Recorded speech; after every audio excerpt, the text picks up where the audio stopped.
Hello, ladies and gentlemen. Welcome to the Evening Rush right here on Voice of the People 90.3 FM. It's 4 minutes gone past the hour 7 o'clock. I am so excited to be with you in the studio. Thank you so much for bearing with us. I'm sure a couple of you were wondering why you couldn't listen to some of your favorite programs from the hour of like 3 p.m. thereabout or 4 p.m. So we were, again, remember you've been complaining about not getting proper signals in your various locations, or you not having to hear us properly, and sometimes you just don't even get any signal. We were ensuring, our engineers were ensuring that everything was being put in place. So we called a team of persons to assess the situation so that we don't have that break in transmission anymore. If you've noticed, it has become quite repetitive, and the idea was to ensure that it is done once and for all, so you get to enjoy all our programmings any time of the day that you tune into your radio station. So once again, thank you for your patience. Thank you for understanding. It's the Evening Rush right here on Voice of the People 90.3 FM. My name is Esther Wachiku. TGIF, baby. Yes. Okay, so it's rained. It's a cold Friday. I know that. I know that very well. A couple of us are returning home. Some of us are already at home. And some of us are entrepreneurs who actually just do our businesses, are either still in our shops, still going about with our businesses, or are locking up and trying to find their way home. The idea is that today, life na jeje. So you go out, bath, drink hot tea, find one correct agege bread wey soft, that one wey soft, e brown for outside, soft inside, take am, so you go sleep. Walai, tomorrow is Saturday. Now wait till me, I want chop this night. So that's what I'm trying to advise you to do. We're not gonna kill ourselves, we're not gonna kill ourselves, I beg. So it's 90.3 FM. Please tell anyone around you that they should tune into Voice of the People 90.3 FM. On the Evening Rush, we get to look at issues, topical issues across Nigeria's socio-economic and political landscape. We have intellectual conversations on these issues across our polity, and we try to find solutions to some of the problems or the quagmires that we actually read or hear about in our polity, and hold our government accountable, especially in areas that they have not performed optimally concerning their policy implementation, rules and regulations, angles through which they're meant to be reinforcements, and obviously our law enforcement agencies, our judiciary as well, our governors, local government, councillors, and every ministry parastatal in the country that has a responsibility and they're underperforming. We call them out right here, and we judiciously look into whatever it is that they're not doing well and make criticisms and recommendations, which obviously is what you react to most times. So what are we looking at today? There has been an issue between NUPENG and Dangote. So something funny actually transpired. Do you know that NUPENG took their trucks to Dangote refinery, that is where the depot is, where they lift petrol for distribution, blocked the entrance of the gate of Dangote, and Dangote now brought in their trucks to tow the trucks of NUPENG. If you had try to ply that route today, I'm sure you would have seen loads of Dangote trucks along that axis. It really actually caused quite a stir, and a couple of persons are saying that NUPENG wants to hold the government to ransom, wants to hold Nigerians to ransom. What exactly are you doing? Are you forcing or compelling persons to join in union? If nobody wants to join, you don't force them to join, and you don't have the right to possibly insulate one's business.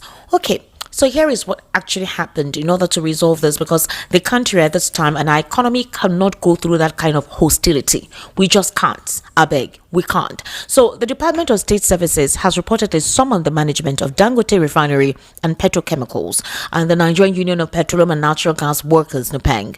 Now, they understand that they were called to an emergency meeting amidst rising tension over an alleged breach of agreement on workers' right to belong to the union of their choice. Now, the meeting, which was scheduled for 3 p.m. today, will also be attended by representatives of the Nigerian Labour Congress and other key stakeholders. Now, you know that on Tuesday, the management of Dangote and NUPENG signed a memorandum of understanding at the DSS headquarters, Abuja, which grants workers the freedom to join any union of their choice without interference. The signing was witnessed by officials of the NLC, Trade Union Congress of Nigeria, government ministers, and other stakeholders. However, barely 24 hours after the signing, NUPENG accused Dangote's management of violating the pact, an allegation the company therefore denied. So on Friday morning, NUPENG again accused Dangote Group of being economical with the truth. So in a statement jointly signed by NUPENG's President Prince Williams Akboriha and General Secretary Afolabi Olawale, the union said Dangote Petroleum Refinery's press release of September 11, 2025 misrepresented facts about its relationships with workers and their freedom to join NUPENG. It was quite a long read. So because of this imbroglio, and so these people do not hold the nation to hostage or to ransom, actually, the DSS has decided to intervene. But the big question is the DSS supposed to intervene in this matter? Are they meant to be the moderator? Because we know them as secret service, and secret service are actually usually involved in covert affairs that involves anything that puts the nation at risk in terms of security. Maybe this is something you can consider to be a red alert. Maybe that's why the DSS came in.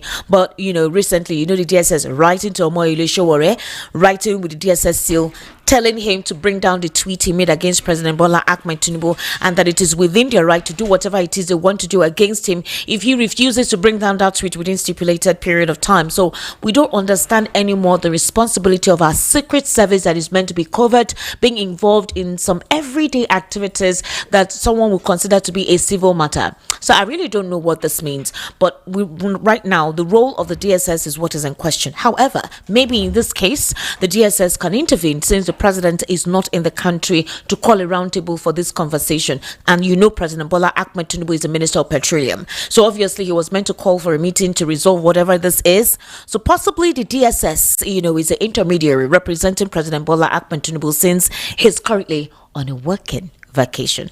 I hope our dear president is enjoying himself right about now with all of the challenges that we're currently facing in Nigeria. I want us to take a brief listen to this concerning Nigeria's judiciary. There was a summit very recently, and some of the retired judges had this to say. Let's listen to this, please. This will be allowed to happen, and I pray it will happen before my very eyes. Now, having said that, I will agree that the judiciary is almost comatose. We're here speaking the truth. My father would say, that at this age, in Yoruba, he would say, that means at this age, you cannot, Yoruba people, what does it mean? That means I can't withdraw my mouth. I have been I'm privileged to be over 70. None of my mother's uterine siblings went beyond 70. Justice Adefrasin, the eldest of her uterine siblings, same mother, same father, he didn't go. He died at 69. My mother died 67. The middle brother, Uncle Roland, he died at, I think it was 62. I'm above that age. So I believe that this is a time really where people like us, I consider myself an elder. I'm not old, but I'm an elder. So I consider this is the time that elders should talk. Because what else am I looking for? I'm not looking to anybody for money. The Lord has blessed me. So please, there has to be a change. Judiciary, this is the most important arm of government. An arm that can kill and make alive, an arm that can decide who is the president, and that you, governor, get off that seat. That is the most powerful arm. It's the most powerful. So God will have to help us, because what is happening, it can no longer be tolerated. The people have lost interest in the courts. People come to me. They say, look, we have a problem. How do I do? And I want to go to court. And I always tell them, if this is where you are going to get your food, forget it. Continue your business. You can have your case. It will be determined when it will be determined. But that is not even a good commentary coming from somebody who was a judicial officer. The backlogs are too many. We are repelling investors. Nobody is going to invest in a country where the judicial system is not working, where disputes take forever to be resolved. Nobody's coming there. There was a survey of the top 10 African countries, and sadly my nation wasn't there. And if you look at why those other nations, some of them are neighboring countries, why they were selected. Some, it's integrity. Some, it will be speed of adjudication. Some, it is independence of the judiciary. Some, it is the adherence to human rights. That is what elevated these countries, And if we're to tackle the judicial system, we will see that these are areas that we are weak in. But I do not blame the majority of the judges, because honestly, the judges are working. You have a lot of judges with integrity that are working, and they are working very well. But the system does not help them. A system where, and the vice president mentioned it, every case goes to court, and it goes right up to the apex courts. It cannot work. Nigeria is a very litigious nation. The elections, oh my goodness, the elections, the electoral system, it is so flawed. When I was in Owerri, about 2-3 years ago, dealing with primaries, absolutely no internal democracy from the parties, the hierarchy of the headship of the parties, no internal democracy. Somebody will win, you will substitute another person. Of course, they are going to go to court. In one of the parties had the same day the letter came out, primary elections. Another one said, direct primaries. The same day, another letter came, indirect primaries. So the candidates that came through direct primaries took the ones that came through indirect primaries to court. Needless litigation. And they are killing the judges, writing, judgments that they should not write. So, this is a message also to the politicians. You have to help this country. You have to help this country. And then the judges themselves, the Lord will help us. Honestly, He will help you. He will not allow us to be tools in their hands, because it is very attractive. Any judge that wants to be multi-billionaire, you can do it easily. You don't even have to ask for it. They are chasing you, But if we're going to help this country, we have to stand beyond. If I go against the system, I may not get to the apex court, or I can be, posted to some strange place. We have to go beyond that. All right. Now, if you recall, after the 2023 elections, there have been complaints about Nigeria, specifically concerning the judicial arm of government. That the judicial arm of government, which can make or mar the nation, has been heavily politicized, hoodwinked, or put under the armpit of the politicians. And this cry has actually created a huge distrust of the people towards the judiciary, which has actually given the judiciary a very bad reputation. Now, the question specifically during the NBA conference was to address this, and previous judges and justices, those who are no longer judges or those who are retired, are actually coming out to speak. Nigerians are now asking questions. Why is it that it is when judges retire, they now begin to express and say the rot in the system? Why is it that when they are still serving judges, they're not able to frontally deal with this beyond looking at personal interest? If you would recall, judges and justices have complained of threats to life, how politicians utilize their offices at will, to the point that if you refuse to do what the politicians want, you could be written out and sent to a state or possibly another location that necessarily has no form of reverence or reference. And that's practically what is going on within the judiciary. There are talks that the judiciary has become heavily politicized, that a common man has no option than to just either live with how the system presents itself, or if they do not have the means or the connection, they have no choice but to continue to be molested by those who have the platform, the connection, and the finance to deal with legal issues. And this is why a lot of politicians are bullying those who do not have the connection or the capacity to actually go to court. It's a very major situation that we found ourselves. However, let's take a listen as well to Peter Obi very recently. He actually stipulated that how the president came on board is a product of bad process, and says it is time for Nigerians to take matters into their hands, which means transparent elections. Let's take a listen to him. What we're saying is that the process through which people come into office is far more fundamental than even what they do when they're in office. If the process is faulty, you're likely going to have bad governance. You're not likely to have corrupt governance, because the process through which they come into office is corrupt, and they will sustain the corruption.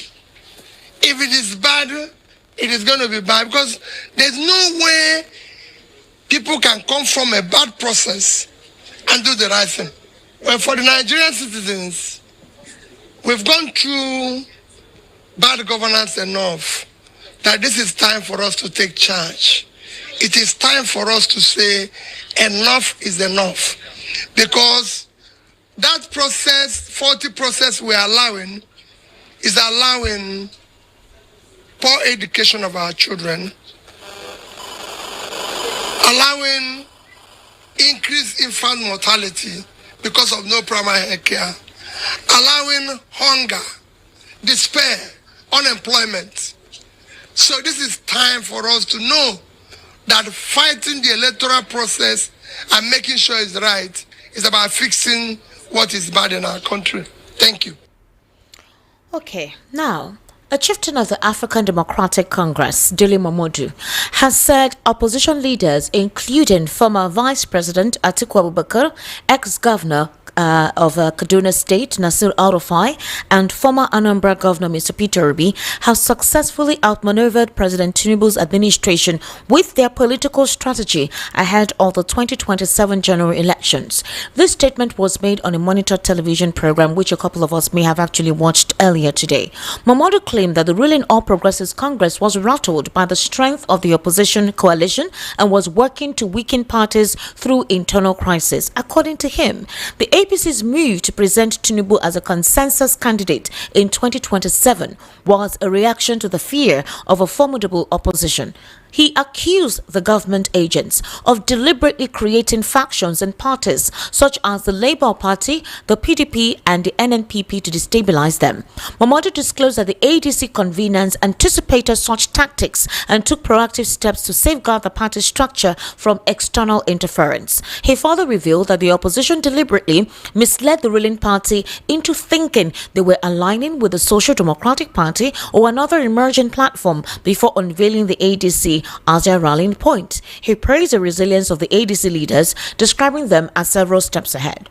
But some critics have come to say, no, this is not the time for you to boast about what you're planning to do.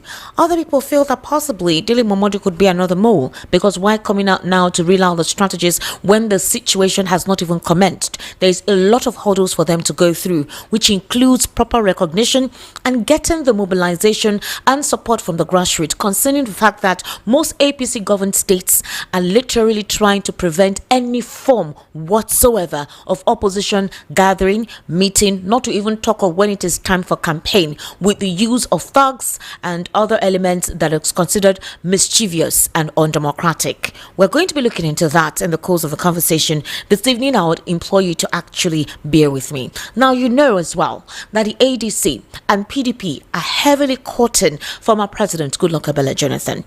Now, the wife has has come out to tell us that the husband is indeed not interested in coming back to Aso Rock. She literally said, we are resting. We don't want that stress of ruling the complication of what you call Nigeria as a whole, and that they're all doing well. But well, we've not heard former President Goodluck Jonathan debunk all of the stories we've been hearing in the news concerning him running for 2027. Actually, his brother has come out to speak on his behalf by saying that there should be no one speaking on behalf of Goodluck Jonathan. He has neither debunked, neither has he affirmed, him having to participate in the 2027 elections. Now, you recall just yesterday, Peter Obi and Jonathan held a closed-door meeting. After the meeting, they came out to say they discussed about politics, what is going on in the country, and how to move the country forward. If you recall, Peter Obi and former President Goodluck Jonathan do have a very good relationship. They also think that Jonathan can prey on Peter Obi not to actually campaign in 2027 or drop his ambition, and they work together. You've also heard that there were talks for Peter Obi to drop his ambition and become a minister in Jonathan's administration. Well, all of this we'll say are speculations or permutations, but conversations are heavily going on. Now, this is what is actually on board. The director of the African Writers Institute, Udenta, has said former President Goodluck Jonathan stands a strong chance of winning in northern Nigeria if he decides to contest the 2027 presidential election. With Tony Udenta saying this, it's very obvious that indeed there were deep conversations that were held last night with Jonathan and Peter Obi. So the question is, between both of them, who is going to concede?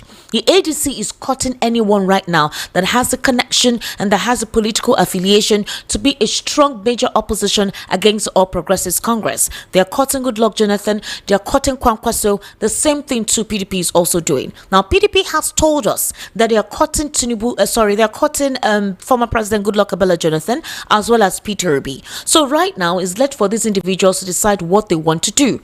Peter Obi is not yet a card-carrying member of the ADC, but he's part of the coalition of the ADC. Meanwhile, Goodluck Jonathan is sitting and trying to understand how Nigerians accept if indeed he decides to run. You know that there are issues within the PDP and there were issues in the ADC. Now that INEC has recognized David Mark and Aregbesola as the authentic leaders of the ADC, now they can begin to do the work that they need to do. Does that mean that Peter Obi will eventually become a card-carrying member of the ADC, or does he still belong to the Labour Party, which says they will intend to expel him, specifically that of Arabambi? We'll be looking into all of these permutations in the political scene as well. Ladies and gentlemen, let me introduce my guests in the studio today. I have Mr. Tony Imbata, who is a social and political analyst, joining us this evening. Mr. Tony, good evening. Thank you for being here. As usual, the man of the people, Mr. Lawal Ekundayo. How are you, sir? Not bad. Happy Friday. We give glory to God. We are going to cook beans this weekend, Abby. Hot beans. I'm cooking moi tomorrow. And I want to cook it myself. He doesn't disappoint. I just want to celebrate myself that I'm alive in Nigeria. And it's moi. And something good is coming to Nigeria. Moi with akamu, or moi with agidi, or moi with bread. With spoon. With spoon. But I'm going to use spoon to eat it. Okay. Welcome, sir. Thank you for joining us. Mr. Tony, do you think that NUPENG is actually overreaching with them wanting to say, you know what, you cannot obstruct persons to be part of a union? Now, because some Nigerians think that the conspiracy theory is that they're trying to hold the nation to ransom because of their pockets, personal, whatever. But NUPENG is saying that's not what it is. They're saying that Dangote is going for a monopolistic tent in the oil industry and in terms of distributing the product, and they will not allow that, because if they do not let them become part of a union, they can treat the truck workers or the distributors anyhow, and they don't want that. Others also think that maybe NUPENG is afraid Dangote is doing something that they have refused to allow others who are interested in this to do for a very long time, and so they don't want a situation where you now have like what you consider in with the Dangote cement. If you remember, Dangote cement, Dangote salt, and every other competition quietly just fizzled out of the market. What's your take on that? Yeah, Esther, I thank God I've been involved with union and management issues when I was working with CGJ, Company General de Physique, a seismic company. I also work with Western Geophysical. It's a way company. Then I was the community relation officer and also the storeman. Okay. And I know how management behave. Okay. You know, in union, management and workers' relationship, initially, the management will not want you to have union because of what they are doing to workers. We have it in Nigeria. When I was a human rights chairman, I know many of, I don't want to mention most of these companies. They are still operating today in Nigeria. Most of these Indian companies, in some of our companies today, what they are doing to workers, because they don't want them to join union where their voice can be heard. But because of the money they are making, they use them as a slave people working under them, putting them in a condition that a normal human being cannot be there because of money. So what NUPENG is doing is what they're supposed to do, because it's the workers' right to belong to an association, because they cannot speak for themselves. Sometimes when we were working at that particular time, they will make us to work more than what we're supposed to do. And what they are paying us is a peanut compared to what they are paying to their so-called expatriates. Interesting. And some of these expatriates, when they will come, some of them, when they will come to Nigeria, they don't know anything. It is we that will teach them that work. But because they're white, they have a white skin like you. And the people will see them as they know something. You know, these things are problem. So, and if you judge with the antecedent of Dangote's issue, Dangote want to monopolize everything that he's doing. You don't want any opposition. You don't want anybody to compete with him. So what you want to do is that let him be the person alone. And it's not heavy to this country or any country. So what the NUPENG is doing is what they're supposed to do. Those workers, if they tell you what they are passing through, you pity them. And they cannot, because if they speak, instead they will fire them. Do you know that some people are still casual today? Most of these companies you are seeing today, they are casual. They don't confront them. They don't. And if you speak more, because they will tell you there's no work in Nigeria, they will sack you. So these things are some of the things workers are passing through. Okay. If they don't belong to union, nobody will speak for them. So anybody that's saying that NUPENG is doing it to reach their pocket, they don't know, they don't understand. Even though they are doing it, they will do it and they will understand that this worker needs somebody to speak for them. Okay. And they should allow them to join. They want to join. But the management will tell you if you join, they will sack you. So do you think the situation between NUPENG and Dangote is considered a red zone? You know, you have the yellow, blue, green, and red zone. In this case, maybe yellow, green, and red. That the DSS had to become the intermediary. That is the problem. Where is the DSS coming from? Because we have Minister of Labour and Productivity. We have Minister of... They are part of the meeting. They are part of the meeting. Why is the DSS coming in? I don't understand. You know, if this country is a funny country whereby you can... a Minister of Health, you can give it a lawyer. What if they are representing President Tinubu since he's not in the country because he's the Minister of Petroleum? We have other people that can represent President Bola Tinubu, not DSS. But 2 days ago, they met with the FG and they did not come to a consensus. They did actually, but NUPENG complained a breach of contract by Dangote, so maybe that's why the DSS had to come in. DSS have no hand to come into any of this. The work is being specified what they're supposed to do. They are secret agents. Are we? I don't. For me, I don't know the concept.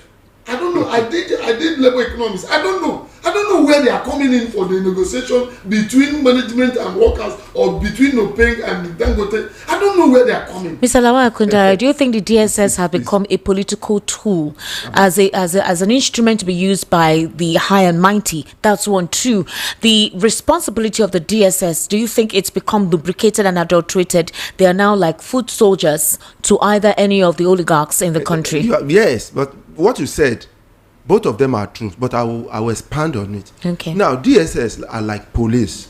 Now, secret police. Yes, they are police, whether secret or not secret. I just want to use that word police. Now, you now bring them into negotiation between civil parties. It's a civil. Now, this is a negotiation between two civil parties: the workers and the organization the organization they work for. So it's a civil, they are trying to solve this will be civil, and the police is there. The question is, who invited police? What is the purpose of police? Is it there as an intimidation? I don't understand. Because they were even the ones that summoned NUPENG and Dangote. Right. Department of State Security. We have Ministry of Labour and Productivity. We have a special advisor on that. We have industrial court. Yes. We have there are so many like that could have done. Even if the president wants to do that, he can call one of his special advisors to go and look at it. In fact, it doesn't even go to that level. It's still a negotiation between the two of them. So if one of them is not there's no resolution, they go to court. And then the court, the judicial court will now determine using the law of the labor. So then the question is, what is the jurisdiction of DSS in that dispute? That is the question, because it's a civil case. They don't fight now. Even if they fight, the police will still want to come in. According to the news, that there is rising tension over an alleged breach of agreement on workers' right to belong to the union of their choice. I'm not asked that. What is the police should come in. No, if there is a breakdown on law and order, police should come. No. What do you mean by breakdown? Where do they break down? Yeah, you should ask. Where do they break down? Over an alleged rising tension over an alleged breach of agreement on workers' rights to belong to the union of their choice. How do you measure rising tension? How do you measure? Can you tell me how you measure it? What yardstick did you use in measuring rising tension? Is it because he smiled or he didn't smile? Or maybe he frowned? Or could it be that on Monday, because there was an agreement signed in the headquarters of the DSS between Dangote's union, our Dangote group, and NUPENG, that's why the DSS summoned the meeting? Because according to what NUPENG is complaining about, that based on what was concluded on Monday, that Dangote had actually breached that contract. So they now summoned them again. I'm coming. There was a disagreement between federal government and ASU now. Have you forgotten? So why didn't they call the DSS in? Or there were many disputes between, which you'll be going back and forth many times now. But even between the federal government and is ASU as important as Petro? Is ASU as important as what do you mean by important? This is not, just know now. No, I'm asking the question as to from the prism of how the matter was dealt with, and from the prism of you saying that the FG and ASU had an issue. Even with medical workers, the federal government and ASU had an issue, and including medical workers, the DSS did not summon them. So I'm trying to say that maybe in terms of priority for the government of the day, this is more prioritized than ASU or the medical sector. It's like when you Mr. Mba, it's like when you prioritize the case of Rivers, where you declare state of emergency, and you don't prioritize the killings that is going on in Benue and Zamfara. Is that the way you are trying to spread and you categorize it? Because I don't know what you are using to prioritize. This is a civil case between worker and they are negotiating like you, Mr. like Esther. Now you want to negotiate with the management of this organization that you are working for, and they invite DSS. Abi, you are negotiating, and maybe the first time you negotiated, you didn't resolve it. The next time you want to come for them, you now invite DSS. What are you going to do? Are you not going to walk out of the meeting? Because you'll be wondering, excuse me, sir, Mr. DSS, what exactly are you doing here? What is your work? He said, so that I began to see a tension. Tension of what? I mean, the industrial dispute. I don't know where the DSS fitting into this matter. We have machineries or institutions that are supposed to work. Okay. If we have any breakdown of law and order, police supposed to come and make sure that there's peace, and the people, the institution that this thing are supposed to be discussed under their table or portfolio should do that. So maybe the presidency should educate Nigerians why the DSS. You see, that's the funny country. I was saying it, where a minister of health will be a mechanical engineer or someone that studies law. So when you now decide to give paracetamol, he can cram everything. Because in their country, a minister of transport and all the rest of them was given to a lawyer. He can cram everything, but tell him to go and do it or measure it, he will not do it. So Nigeria is supposed to be doing things right. We are country. Other people are looking at us. Other people are they're just laughing at us. You are even talking about other countries. You are not talking about the youth. This underage, you get to this under teen. This primary school and secondary school students who are watching what is going on. You don't know we teach them this thing in school. Do you know? We teach them in government, in civil, in citizenship education, in social studies. Do you know we teach them all these things? So whatever we do in this larger society, these children are learning it at school. You don't know they learn it at school, and they see the way you do it, and they understand that it's not. It's like this is it. Yes. Mr. Tony Mbata, so because of some of the anomalies going on in the polity, and they feel that the administration of the day says, President Bola Ahmed Tinubu actually recently said that nobody should listen to distractions. He was speaking to those who are currently working in government, that they shouldn't listen to any form of distraction. They should know that the light will come up at the end of the tunnel. That's what the president said. He also told us that a lot has actually improved economically wise. You also heard Nuru tell us that insecurity is not as bad as it used to be, that it has actually improved. I don't know if it is security has improved or insecurity has improved. I don't know if you understand the meaning of that phrase, insecurity improve it. Okay. Now, because of that, the Nigerians feel that the only way where they can exercise their constitutional rights is during the 2027 general elections. In that way, they can now express their grievances against the government by choosing whom they want to choose to lead them. They also believe that with the upcoming elections, at least that one, nobody is supposed to harass them, because now a change in government determines how the economy would flow. Because of that, they have been following political trends. So you know that the House of Representatives has approved a bill for a second reading aimed at preventing Nigerians over the age of 60 from running for the presidency or governorship positions. It was spearheaded by Imo lawmaker Eko Agwonu Ugochinyere. The bill is part of ongoing amendments in the 1999 Constitution, focusing on revising the eligibility criteria for major political offices. And the bill aims to amend Section 131 of the Constitution to set a 60-year age gap for presidential candidates and to modify Section 177 to impose the same restriction on those aspiring to governorship. Now, there are talks that this will affect Atiku, this will affect Kwankwaso, this will also affect Peter Obi, because they are all of the age of 60 and above. Now, the question is, does it not include President Bola Ahmed Tinubu as well? Will this bill actually go and become what is going to be in the Constitution? Agreed, there are talks that it is time for us to have a youthful cabinet, not having a regurgitation of old men using taxpayers' monies to treat themselves abroad every time. What happened with Muhammadu Buhari's administration seemed to be the same thing happening with President Bola Ahmed Tinubu's administration. But do you think this is targeted at certain political candidates who are supposedly considered young? Because Peter Obi is now 60 or 60 something, so obviously if this is passed, it will affect him. Wouldn't it also affect the president as well? Esther, you see, I am not, for me as a person, the question, it's supposed to affect both Tinubu, except, you know, he will reduce the age again or whatever.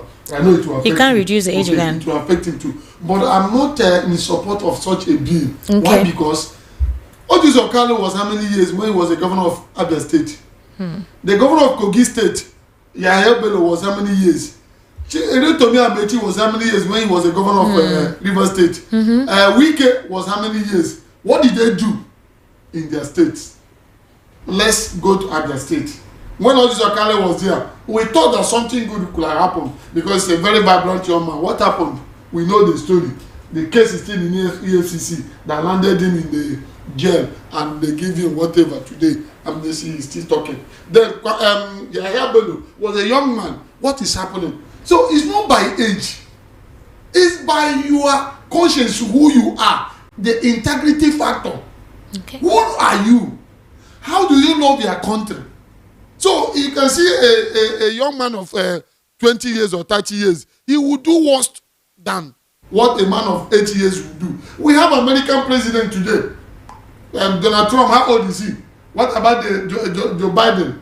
And they have the love of their country. So putting such a restriction on age, I don't buy the idea. What is supposed to look at, who is this person that is coming? If the person is mentally and physically okay to give Nigerians what they want, we vote him. If the guy is 18, 20 years, that we know that based on antecedents and what we have seen, what he have done, we can vote him. We vote him. If the man is 80 years and we know that he's mentally alert and strong and can give Nigeria what we want, we vote him. For me, putting age, and that bill cannot see the light of the day because it will affect your president. And it will affect our so he cannot see. They are just doing it in order to say they have done. He cannot see. What about state creation? What about other things they are doing? Every year, every senator that comes, they will start it in order to eat money. So those ones are not the problem of Nigeria. It's not the problem of Nigeria. Our problem is that we need men of integrity. All right, Mr. Lawal, in fact, it's a very interesting topic. You know why? Because what you need to do, you neglect there. You are doing something that is absolutely, totally unreasonable. Let me use that word, if I'm permitted. Totally unreasonable and irresponsible. I'll tell you why. We talk about experience. When you say experience, what does it mean? It means that you have accumulated knowledge over time, and then you need that knowledge. So if you want to, they will tell you experience minimum of 6 years, so and so. That experience, you gather it over the years for you to be able to man that position and do it well. Now, that's one which I'm still coming back to. Second one is that the main problem of Nigeria, which is our electoral process, they neglect that one. They didn't go to that. Because electoral process will put somebody, the right person, into office. It's not how long, it's how well. Have you forgotten that? Somebody can be here for 20 years and will do poorly, and somebody will just spend 2 years and will do fantastic. So it's not how long, it's how well you go there and you perform, and they will see your performance. INEC is the major problem of Nigeria democratic system. Because the moment you get it wrong in your electoral process, the system will be wrong. The governance will be wrong. Because the moment the election is not free and fair, and the wrong person gets into the post, even if he's 80 years old, it's going to ruin the whole thing for you. It's going to change the law. It's going to make it favor himself and his goons. Mr. Tony Mbata, hospitals nationwide are expected to be shut as resident doctors under the National Association of Resident Doctors have commenced a 5-day warning strike. You already know the limitation of most of our healthcare centers. I'm not even speaking of the general hospitals. I'm talking about the healthcare centers in some local governments. I'm sure you heard of a woman. I don't know if you saw that viral video of a woman who went to the hospital. She was about to give birth. They told her to go somewhere to get some documents or so, and she was walking back to go. That video made me tear up. Somebody saw this woman and asked her, please, where are you going? She seemed tired. She was frustrated. That woman was pregnant. She was not meant to be trekking. She was literally about to drop that baby. And she said they asked her to go to the previous place where she registered to get a document, and that she doesn't really have transport money, so she wanted to cross the road to see how she could go. So that woman was frustrated, she was spitting, she was tired. This person said, okay, fine, where is the place? I will take you. The thing is, at the end of the day, that woman died. It went viral on social media. We saw it. She died because she went to the hospital.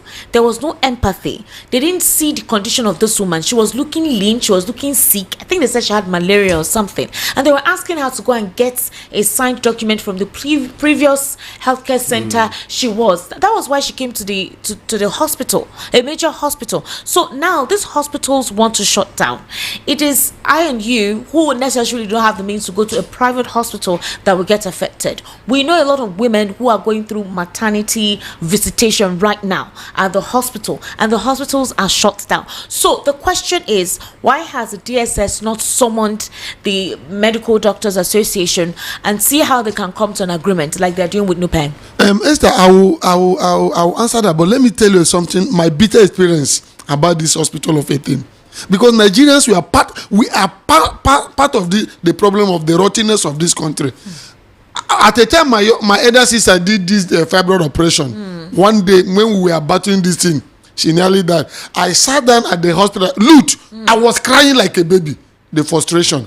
But the one funny thing is that most of these doctors or whatever that are sending you, they have their own private hospitals where they will send you to go and you get what you want. You see, in Nigeria, we are horrible people. We are very horrible and wicked. The problem of this country, all of us are contributing in it. Go to general hospital, go to even federal medical center, they may not have anything, but what they have, the little they have, they want to put their own in order. But I'm not saying that government should not do what they're supposed to do. Go to some of these hospitals, you see the bedsheet and see where they are treating people. You will cry. That's why when some of our leaders are sick, they go abroad. They don't want to maintain and put things right in this country. Nigerians were suffering. And also, our leaders, the problem of this country is the problem of leadership. 80% of our problem is problem of leadership. But DSS, like you rightly said, now, the people have given you warning. DSS should work now and invite them to a roundtable conference with government so that they can sign an agreement and maintain this. They will not do it. You know, we misappropriate and do things the way it's not supposed to be. What I'm saying is that both government, both the people that are working there should be human enough to do the right thing. The little they're having, what are they doing with it? A story had it that a friend of mine went to hospital, one of the big hospital, and they said they don't have this, they don't have the machine to do this, and the same doctor gave him a paper to go one of the centers to go and do it. There are lab centers where they just and when he went there, but he refused to go, but later on he went there. It was the same doctor that gave him that referral note that was there. Interesting. So you see that Nigeria issue is a system that you don't even know where to begin. You ask yourself, are we human? Are we human created by God? The way our blood running our vein, the way we treat people, they don't even care how people are dying. I told you as a man, I sat down, I saw people dying. At the time, I saw a young woman that she naked herself. I have to go and cover this woman. The nurses will not care. The doctors are not there. If you call them, they only do things the way they want to do it. You ask yourself, are they not human beings? People die, they remove them, they don't even care. So it's pathetic, my sister. I want to ask you this question, and I need you to please respond objectively. Do you think the problem that Nigerians have is APC or President Bola Ahmed Tinubu? The problem Nigerians have right now, or the issue we are facing, is the two. Is the two. Mr. Lawa. I know why I'm saying it. There's where I'm going. What I'm saying is that the issue, because we okay, let me it's the president. They say it's the president. Some people say it's the APC, some people say it's the president. But is the issue the APC or the president? It's actually the president. The responsibility is the presidency. It's actually the president, not APC. So let's face it. President Bola yes, that Nigerians don't trust. Some Nigerians don't trust. So because everything that is going on in a country where you are the head, the president, whatever goes on in that country comes to your table. It lands in your table. You carry the responsibility because you are the president, and you make budget, and you implement law over everybody in the country. What if the APC had fielded Professor Yemi Osinbajo? Do you think the complaints we're having now is what we'll be having? And if it is the same complaints we're having, do you think that Nigerians will be understanding because it's a Yemi? Because it's some APC supporters, especially of President Bola Ahmed Tinubu, feel that it's because it's Bola Ahmed Tinubu. That is why there is this intolerance to be patient, considering what I'm heading so. Considering what Muhammadu Buhari did or what he did not do for the past 8 years. So, if after the past 8 years you had a Yemi Osinbajo come on board, do you think the complaint will be about the APC or about Yemi Osinbajo? Because some people think that if Yemi Osinbajo was fielded in 2023, the kind of support Peter Obi had, in 2020 would not be that.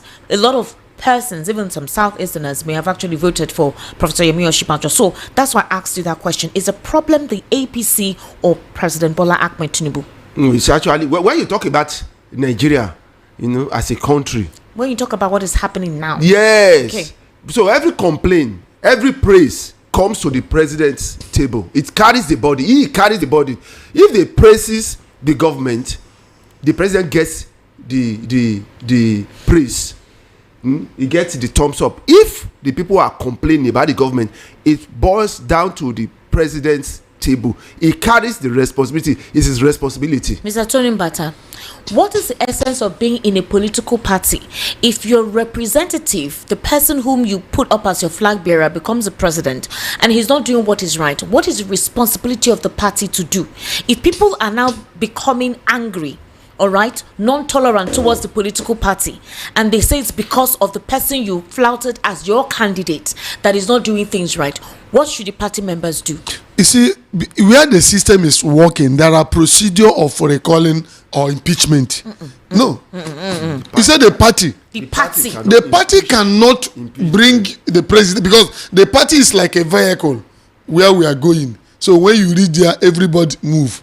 Now the party have presented somebody to the Nigerian people, and Nigerian people have voted, giving their sovereign power. So party have little or nothing to do. Even though the party said you are no longer a member because you are not performing well, it is still the fundamental right of the Nigerian masses to withdraw that person through their representative in the house. Where I'm coming from is this: if the party have responsible persons there, and you're getting and feeling the pulse in terms of response of the populace about the person the party flouted as its candidate, or sorry, I said flouted, touted as its candidate, right? Good. People are not happy with the person you touted, and so your job is it not to call the president to order? What I'm trying to say is that, is it possible that there are a couple of persons in the APC who are responsible, who actually know what governance is all about? Unfortunately, because the party is the ruling party and they want to promote their political career, they remain in the party. Let me give you. They are few. Yes, you are right. Let me give you example. When Awudobe was PDP chairman, national chairman, when Obasanjo won the second tenure election, and Awudobe was making his speech, let Awudobe, I respect that man, and he said something, and after delivering that note, I think they removed him. He told them, now we are here celebrating our victory, and now we are pumping champagne. Remember that this champagne we are pouring, some workers, their salary cannot be this. That is high time that the PDP should do things right. And he said a lot of things that after saying it, the ruling people at that particular time, they were not comfortable with him. That was when men were men. That was when people will come out and say the truth, not people that mortgage themselves at their conscience because of money, because of what they will eat now and tomorrow they will die. But because APC is a party of grab, run away. We don't have.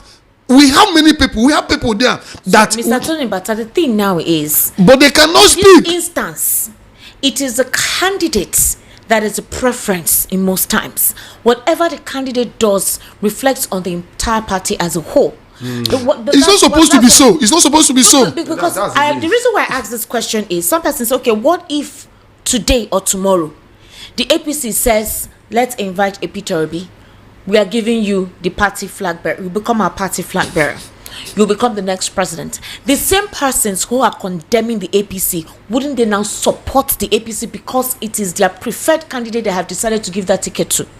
See, the issue is that one is a straightforward question. The people, what the people, who you gave the people determines the action of the people, the action of the person and the political party. Yeah, well, let me buttress what I'm saying. APC as a party brings somebody, and that person represent them as a party, and that person representing them as a party will supposed to behave with the ideological processes or ideological belief of the political party. But they don't have, because they don't have. If you go to America, a Republican and a Democrat, they have ideological differences, but we don't have it here. That's why I asked you now. I said, if peradventure, this is a hypothetical question. Yes. We know that the APC would never want to. They will not. But let's just say that is the case. Just to do some tests to say, okay, let us see. Could it be is the kind of leadership that we have, or is the kind of person we presented, we touted as our candidate? You now say, okay, Peter Obi, you know what? Come and join APC. We're the ruling party. We have the money. We have the machination. We're in power. Come 2027, we're going to field you as our candidate. In fact, just like they automatically declare that Tinubu is going to be the one to run, we're automatically declaring that you will become the presidential candidate in 2027. The same persons who criticize the APC, do you think they will criticize him for joining the APC, or don't you think they would actually throw their weight behind him, forgetting that the party is almost like the person. The person is a reflection of the party is also a reflection of the person that they tout. So if you are condemning APC as a political party for being a party that has no ideology, that is not competent, that has ruined Nigeria, you now bring in your preferred candidate on that party, that same adrenaline, that same base of support, would you give it to the same party that you have condemned? It's supposed to be that the person, the APC, if it's a credible person, will make a change that will change the party. But because of, look at what happened with the Erufai and P2B coming together now. It's like the question you're asking.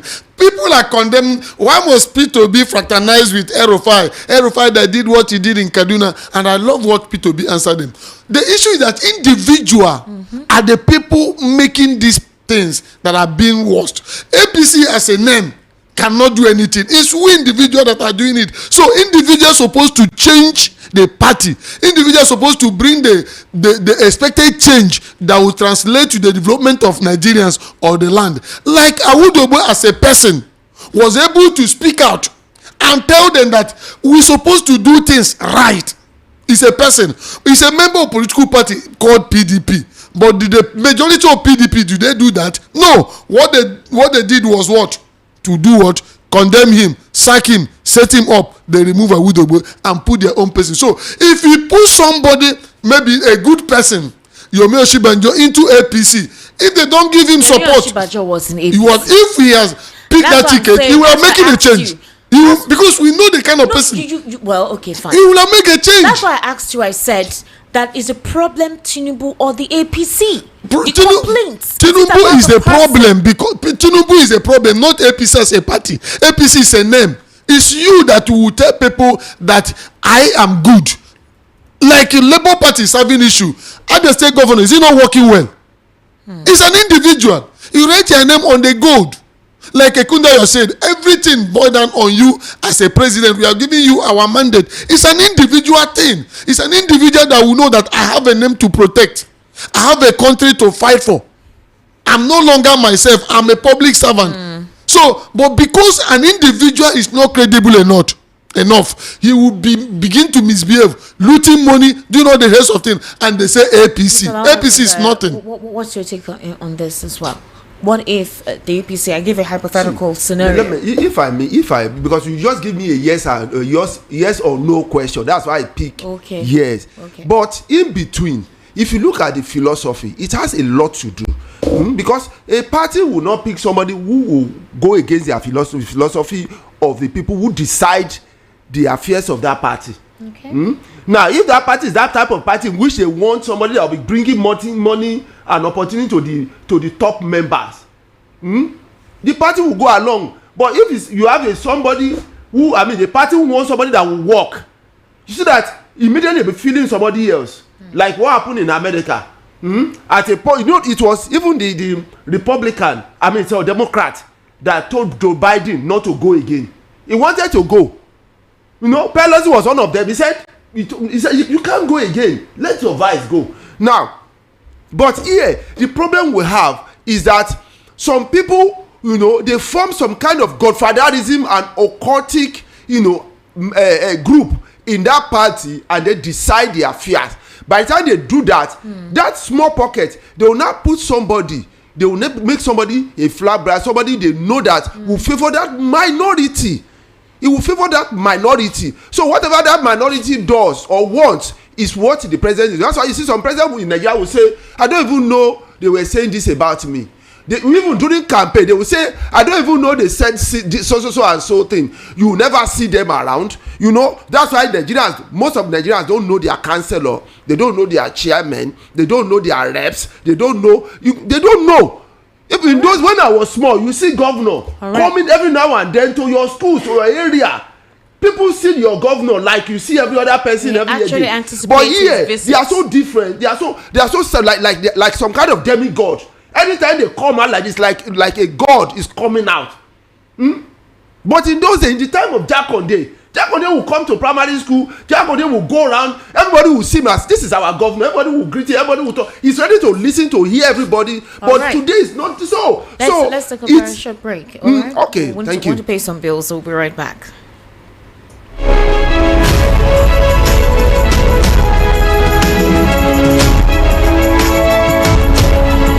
to take the next step toward your dreams. Admissions are now open for the October 2025 and January 2026 intakes at Lancaster University, Ghana. Get ready for a world-class education, global opportunities, and an unforgettable experience right from Ghana. For more information, contact us at +234 0701 708 9214 or email us at nigeria@lancaster.edu.gh. Apply today and begin your journey to success with Lancaster University, Ghana. Your future starts now.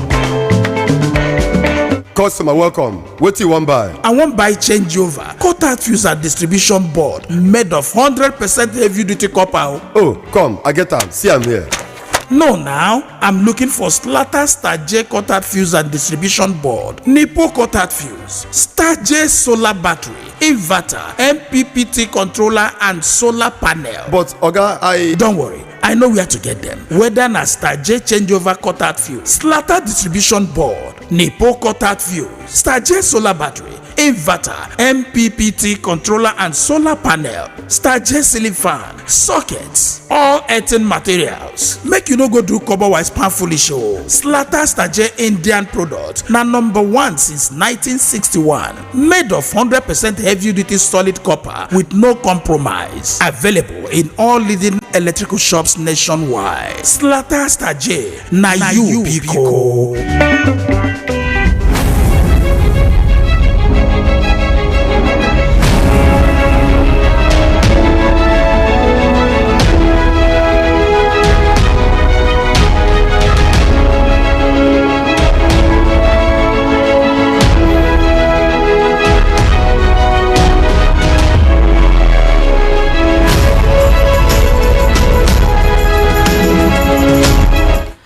Welcome back. This is still the Evening Rush right here on Voice of the People 90.3 FM. My name is Esther Wachi. We've been listening to Mr. Tony Mbata and Mr. Lawa Elkundaya. They're socio-political affairs commentators, and we've actually been talking about quite a couple of issues bedeviling our polity.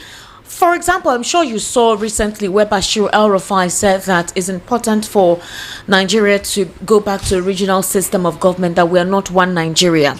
And a couple of persons wondered with what brazenness and authority is this man making statements. He had called the president Escobar. He had made he had said several things that you may consider treasonable with what you say the government of the day.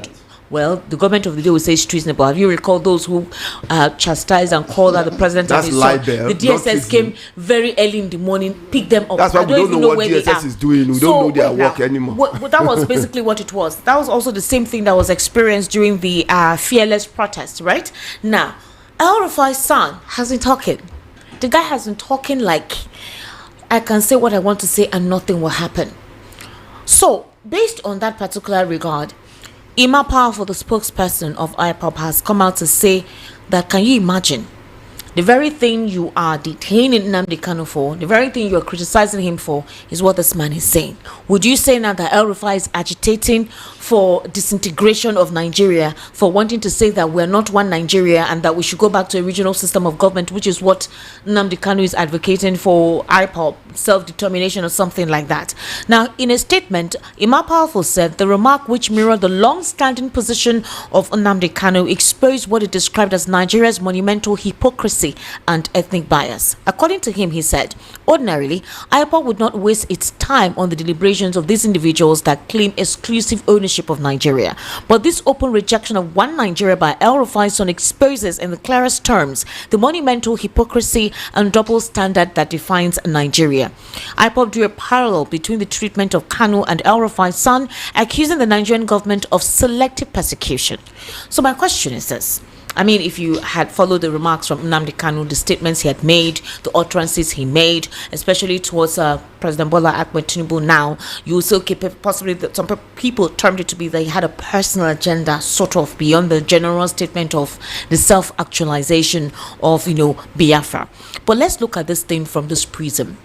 El-Rufai had threatened the government of the day that if anything happens to his father, that's Bashir El-Rufai, said if anything happens to his father El-Rufai, that was a threat. It's good. It was a veiled threat. And to be honest, he says if they lay a finger on his father, what does that mean? How come he wasn't carried out? He also brought out a list of the results of 2023 election. Nobody has invited for questioning as to where did you get those lists? How did you go about it?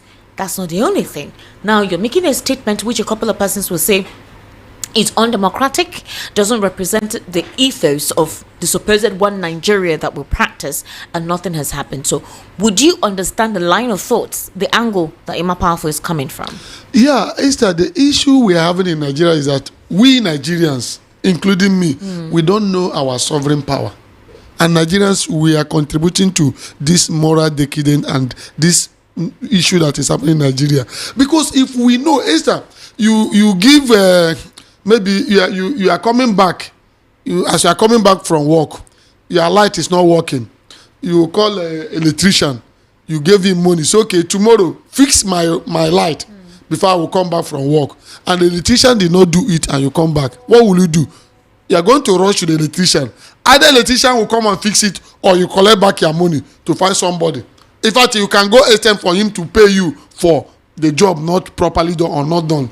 But because we are afraid, we can't speak out. And secondly, another thing is that, Nigeria has been skewed to, they say all animals are not equal. All animals are equal, but some animals are more than equal than others. Because where he's coming from, look at when he released that result. Nobody say anything. Look at when he said, touch my father. And this one he is saying regional whatever. And this is what we are saying. And when Nnamdi Kanu was saying it, or any other person that said Biafra, you say kill him because he's from this. Or somebody say Oduduwa Republic, you say kill him because it's not favoring. And another thing is that when it's not favoring some people, they will begin to agitate. Like you say something, Buhari ruled for how many years and put the country in a mess.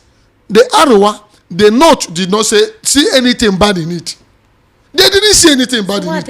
Even when Buhari was sick, purportedly died, they didn't say anything. Now, somebody from the West is ruling. You can see them talking, being vocal. And when Buhari was doing his appointment, I came here one day in Olibo. I told them that how I wish any other person that will come will behave and give his appointment the way Buhari did.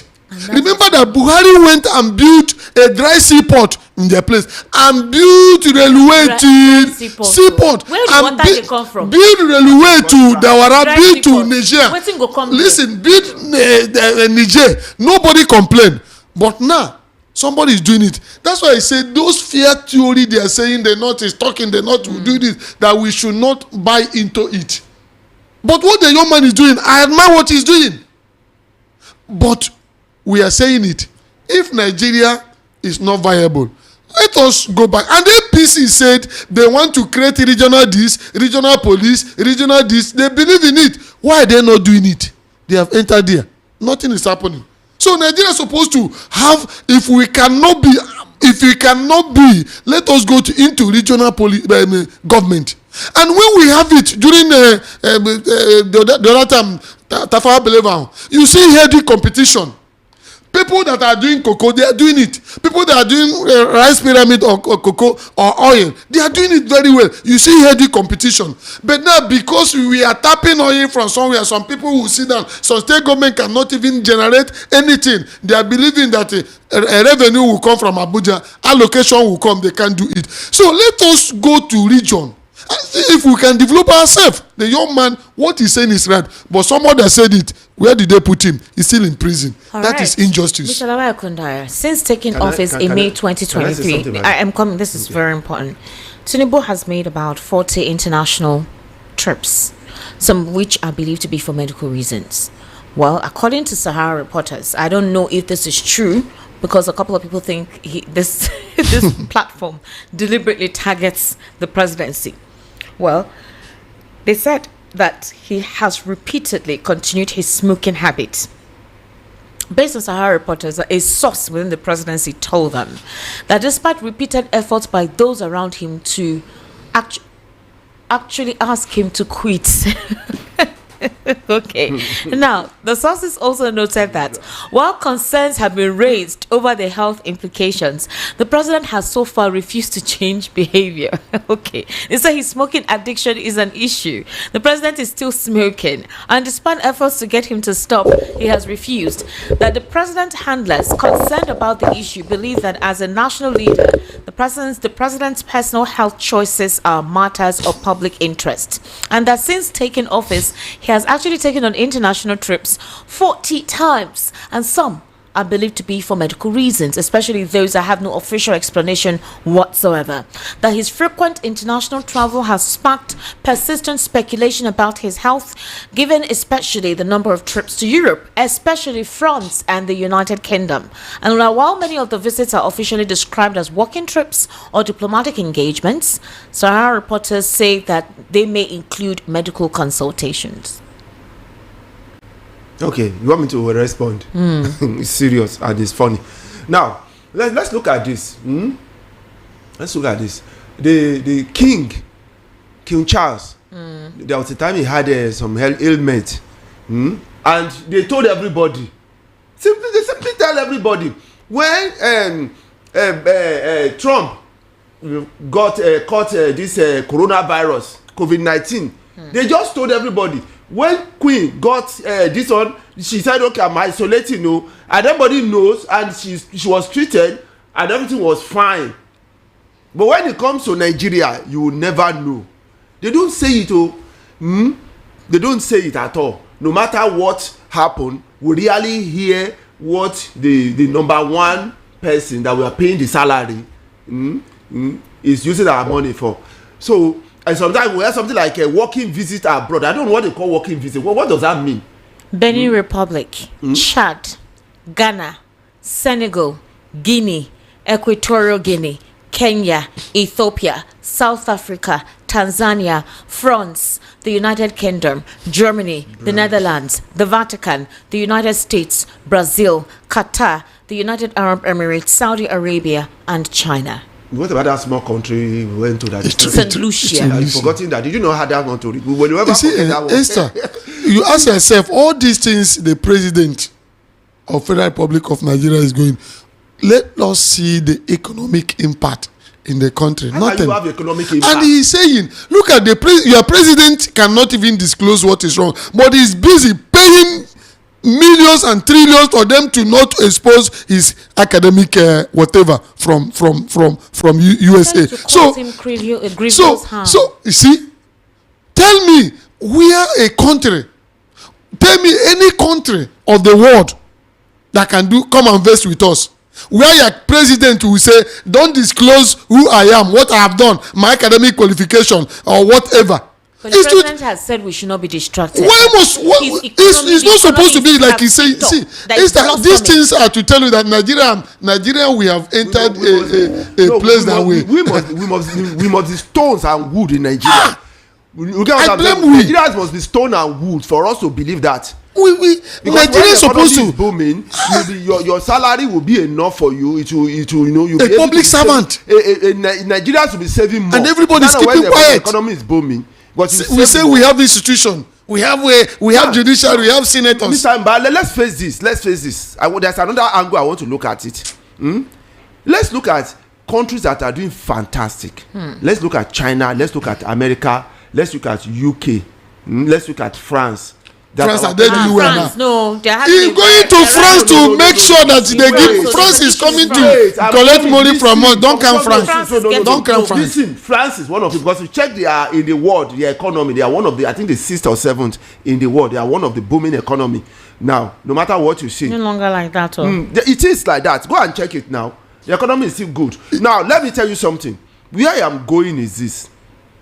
The president of these areas, the leaders of these areas, how long do they travel? How many times do they travel in a year out of that country? How many times have you heard that Trump is going on working visits? Sorry, sir. The day they swore Trump in, he told us that how many countries, how many companies sign in to do business with the American government. But our own is going up and down, why? begging Because them, what and you refuse to open foreigners up who you are. You refuse to open up the school you attended. You refuse to answer the question whether the drug issue they label you, whether it's true. You are paying lawyers millions of money, begging them to cover who you are. Who will come and invest? And tomorrow they say somebody's demarketing Nigeria. Nobody's demarketing Nigeria. It is the presidency that is demarketing themselves. It is the presidency that is selling us. Because we have entered it. Let's look at the economic aspect. Mr. Lawal, Wait, I'm coming. We have quite a lot to actually look into. I don't want us to digress. Okay. So let's look at the situation with former President Goodluck Ebele Jonathan. There are talks that indeed he intends to actually run, choosing what you would consider, a deputy. Campaign posters already on ground after meeting with Peter Obi last night. Now, the Obedient Movement actually had to speak in regards to that. They sent a message to Jonathan. They urged former President Goodluck Ebele Jonathan to relinquish any attempt at the presidency and instead support former Anambra State Governor Peter Obi. The call comes hours after the Labour Party's 2023 presidential candidate met with Jonathan behind closed doors in Abuja. Obedient Movement is actually made up of Obi's loyal supporters. Now, they have called on Jonathan to support Obi as a face of opposition ahead of 2027. The coordinator of the movement, Dr. Yunusa Tanko, said while Jonathan is respected for his past service, Obi represents the future millions of Nigerians are seeking. Now, this is over the fears that Jonathan has a strong influence on Peter Obi. Peter Obi really regards him, sees him as one of those mentors or one of those political godfathers, considering. And based on that respect, he may actually decide not to go for 2027. Do you think that there is a right to fear that? No, that means if you decide not to run. Is it Obi or Jonathan? Obi now. Yeah, because of his respect and regard for Jonathan. That's also, if he decide not to, if Obi decide not to run because Jonathan told him not to run, then definitely he's not fit to be president of Nigeria at all in any aspect. That's all I want to say. That is, he's not fit to be president of Nigeria. If he decided to step aside for Jonathan, then it's not totally not free to be. That's my own Mr. Tony, do you think Peter Obi will actually run with the ADC now that David Mark and Areboshola have been recognized by INEC as the leaders of the party? Do you think now that he will put his 2 feet in? Because his supporters want an automatic ticket for him, like what happened in Labour Party. But the ADC is saying they will not do that. It's not going to happen again. Most political, even for Tinubu's APC, even if they've automatically endorsed him, they say they are also going to do an open primary. That is any other person who is interested. So in other words, use your influence to negotiate. And there are talks that if Peter Obi should actually test himself within the party, it's a democratic process. It's not the one that you say we're installing you or whatnot. So the question is, why is he afraid to go through the route of open primaries? Now, others are saying that he's not afraid of an open primary, but that Atiku should not be part of that open primary. If it is between him and Amechi, they feel there's a possibility, or possibly now that Jonathan is also being courted, it could be Jonathan, it could be Amechi as well as with him, them doing that open primary amongst the three of them, but excluding Atiku Abubakar. What's your take on that? My take is that, in fact, I will be happy for Jonathan to contest for this presidential election that is coming 2027. Okay. And Obi, I'm not the spokesperson of Obi. Obi, I know. Obi cannot step down for Jonathan. But the question of whether he is going to run with the ADC or ADC will give him. I am not a party member of ADC for me to speak for ADC. You and think the Jonathan factor has deemed the influence? No. Jonathan factor cannot deem Obi influence in this country. The talk he cannot. Not has a possibility to align with politics is a very good game. I like all these things are permutation. All this is some of them are theory they put in there so that they get the mind of people. Udenta is saying something else, that Jonathan has a strong chance of winning the northern. All these things are political permutation and political buhaha that accrue to politics. They will say a lot of things. When the time reach, we will know. But I will be happy for Jonathan to run. I'll be happy for Atiku to run. I'll be happy for Kwankwaso to run and Tinubu and Obi to run. And whatever happens, you will see that if we have a credible INEC, nobody may win this clear election. Then they will go for runoff. Mr. Lawal Kundaya, do you think that the APC is rattled by the ADC? According to Dele Momodu, he's claiming that the ruling of Progressive Congress were rattled by the strength of the opposition because the opposition anticipated all their moves. He blamed the APC of causing the internal crisis in the Labour Party, causing the factions in the PDP, including the current ADC having factions as well. And that there were times whereby they all deliberately created issues or events that was meant to distract the APC. So obviously, like, the ADC is beating them to the game. Others believe that Mr. Momodu shouldn't have come out to say what he said. It's too early to start saying that some things being done in the party is deliberate to distract the APC. They could deliberately send in somebody amongst them in the hierarchy to get info of what they're doing. And there were talks that he could actually be the one. What do you have to say about that? It's normal whether I say it or he doesn't say it. They have moves. Everybody, we know that there are moves here and there to cause a lot of all these things. So that one is normal now, and it's expected. We know it's already going on. Even now, the second one is that that the APC is scared of ADC is also what everybody can see clearly. Okay. Because one thing is this: if you are doing very well, it's the people that will be saying this is what we want. You have nothing to be afraid of. But if you are not doing well, that is when people will be, you will be the one to be forcing people to come to your side. That's what I see that is going on. So the only headache I have, because I don't have anybody. My own is very simple and clear. Let Nigerians decide. Let's have a credible election.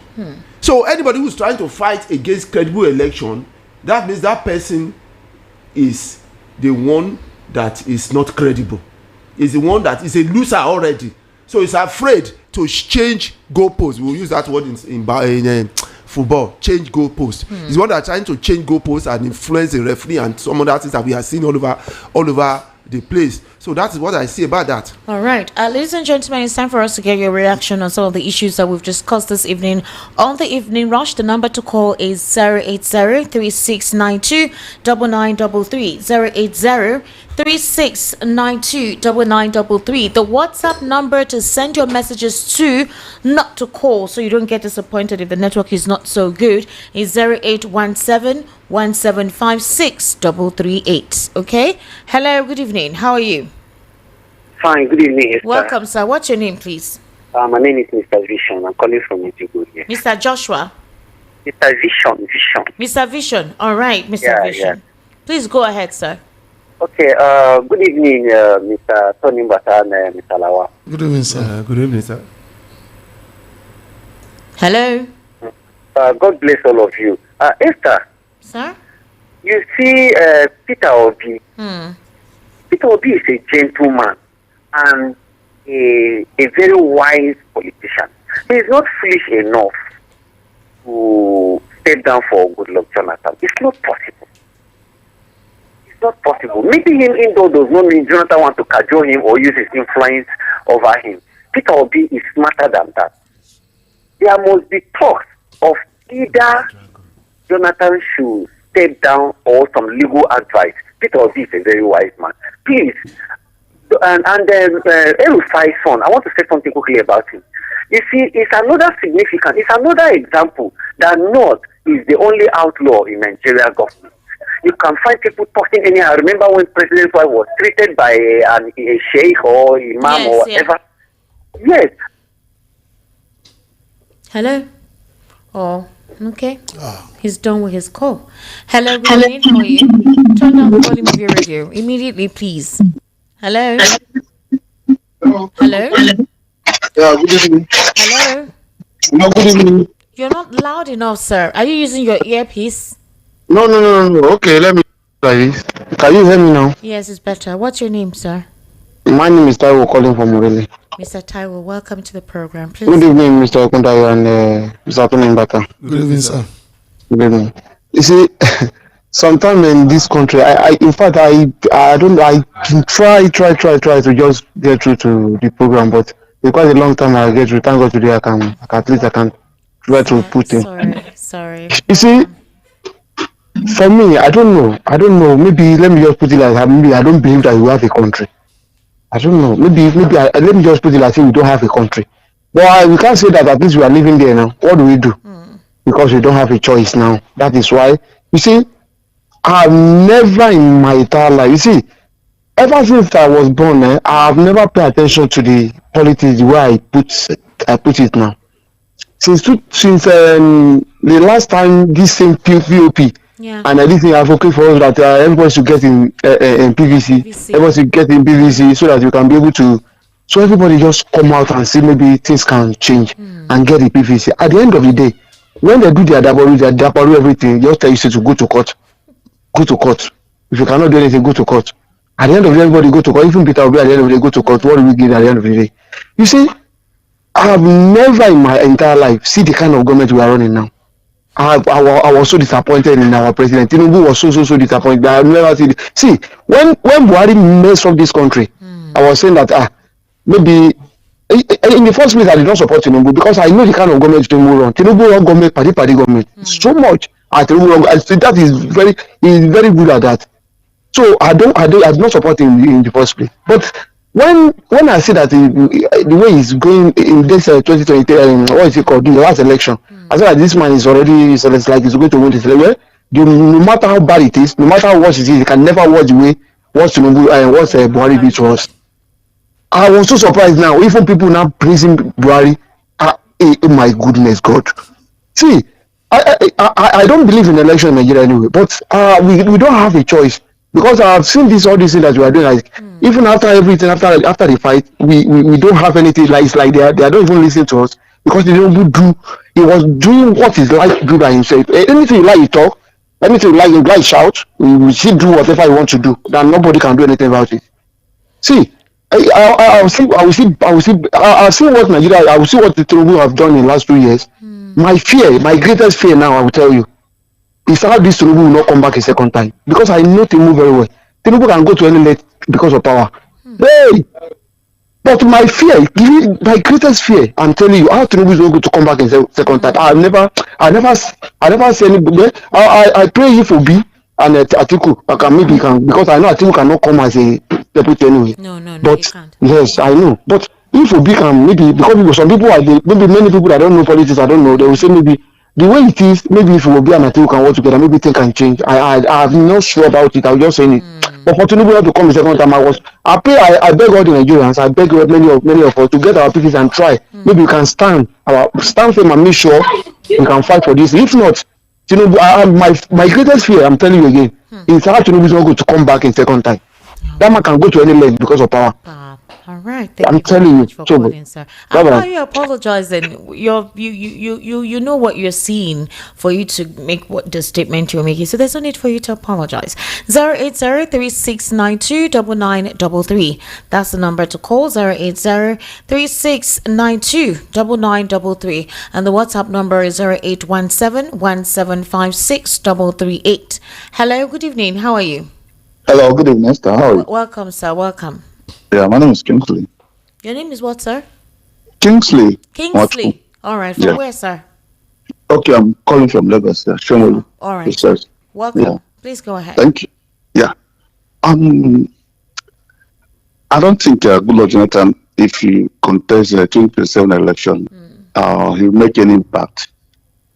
Reason being, he has the opportunity to contest 2023 presidential election. I think that should have been his best chance, to make a huge impact. Do you understand? But out of fear or whatever it is, he refused to come. So what is the reason why they're preparing him to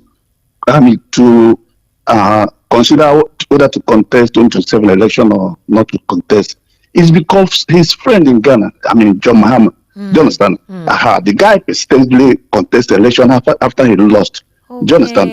At the end of the day, yes. At the end of the day, he won, last year, Ghana presidential election and become president. Yeah, sure. So now, because of that, now people are calling him to come and contest. So he thought maybe, okay, he can give it a shot. But I can guarantee you that he's not going to make any impact. Because for the past 8 years, do you understand? He's nowhere to be found. He was busy doing his international whatever. Do you understand? And he joins his international recognition, and all that. But I can guarantee you this time around, he didn't have any chance. And the Bola Tinubu will not allow him. Do you understand? Bola Tinubu will go extra mile to make sure that he will win that 2027 election, because he's already, everybody can see that he's already a very desperate, man. Do you understand? A desperate president, to hold on to power. For P2B and Atiku and maybe and Mechi, do you understand? Maybe if they can work together, okay? If they can work together, I think maybe something positive can come out of it. Because P2B have shown a lot of weakness by allowing, Labour Party to collapse. It didn't show any leadership, I'm one of his supporters, though, but I'm not one of the obedient, people. So he was unable to manage Labour Party. Do you understand?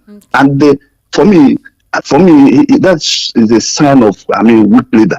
Can you imagine all the gains he made, the Labour Party made in National House of Assembly, in Senate, and some of the few states? All of them are defeated to APC. Do you understand? So what was the sign of that?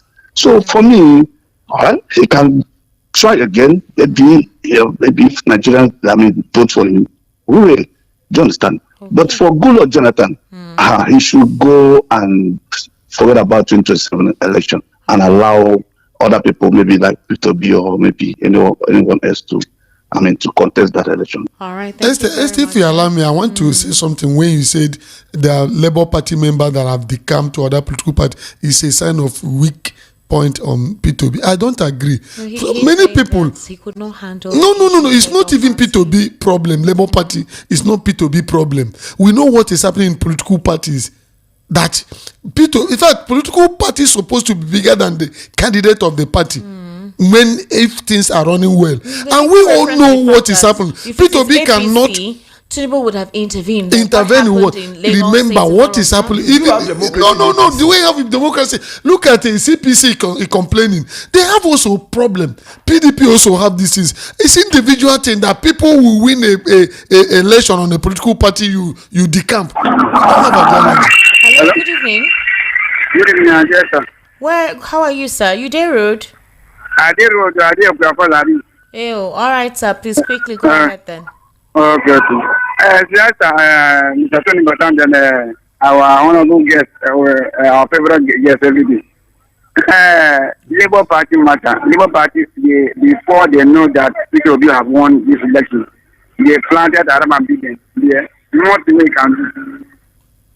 Nothing that they can do. They started to police the Labour Party. Said that no hope. And then P2B is not a gentleman, he's not a rugged man that do and die or go and keep person enter power. No. P2B is somebody who is a Democrat, a very neat person.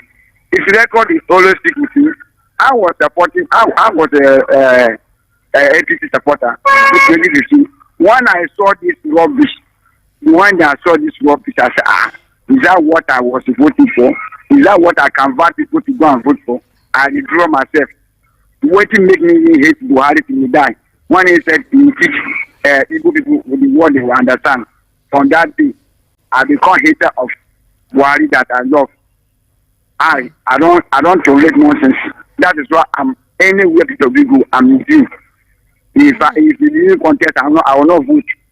Thank you very much. Thank you for calling. Hello. Good evening. How are you? Hello, good evening, Esther. Good evening, sir. Welcome, sir. Please, what's your name and where you're calling us from? I can hear you very well, sir. Tell us your name and where you're calling from, sir.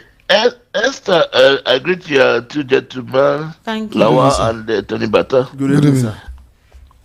Please, I want to contribute based on the, I think, second to last call that said that Obi did not manage Labour Party. Sir, what's your name, please? Tell us your name. Tell us your name. Tony from Chicago. Okay. Go ahead, sir. Mr. What is it called? Presidential candidate of opposition has no status. Tinubu can manage APC because he is the president. There is finance coming through him. He can control them. But you being a president under opposition, tell me when Atiku was president under PDP, did he manage the PDP? No. He can't manage a loser. Everybody's on their own. So and what's it called? They have their party chairman. So Obi is just like people that come to vie for what's it called, ticket, and they did not win. So just like Ogo Kachukuna came to ADC. Tony network obado. Tony network obado. Ibad gong. Hello, good evening. How are you? Hello. Okay, what's in the happen? Hello. Good evening, Esther. Good evening, sir. Welcome. My name is Lambert. I'm calling from Muride. Mr. Lambert, welcome, sir. Please go ahead. I greet your guests. Good evening, sir. Good evening, sir. So to answer your question, you're asking is the Tinubu the problem or APC? To put it straightforward, Tinubu is the problem. After all, during Jonathan, he told Jonathan the box stops at his table. So right now, the box stops at his table. Okay. So there's no two way to it. It's our problem. All right. And again, let me say, Nigeria don't enter one chance. Thank you. All right. 08036929933. 08036929933. The WhatsApp number is 0817175638. 0817175638. Hello, good evening. How are you? Hello. You're gonna no vex, so I don't know why the phone don't they hang. Hello, what's in they happen? Okay, hello. The call don't go off. Sorry. 08036929933. Let me take this WhatsApp call. Hello, good evening. Hello.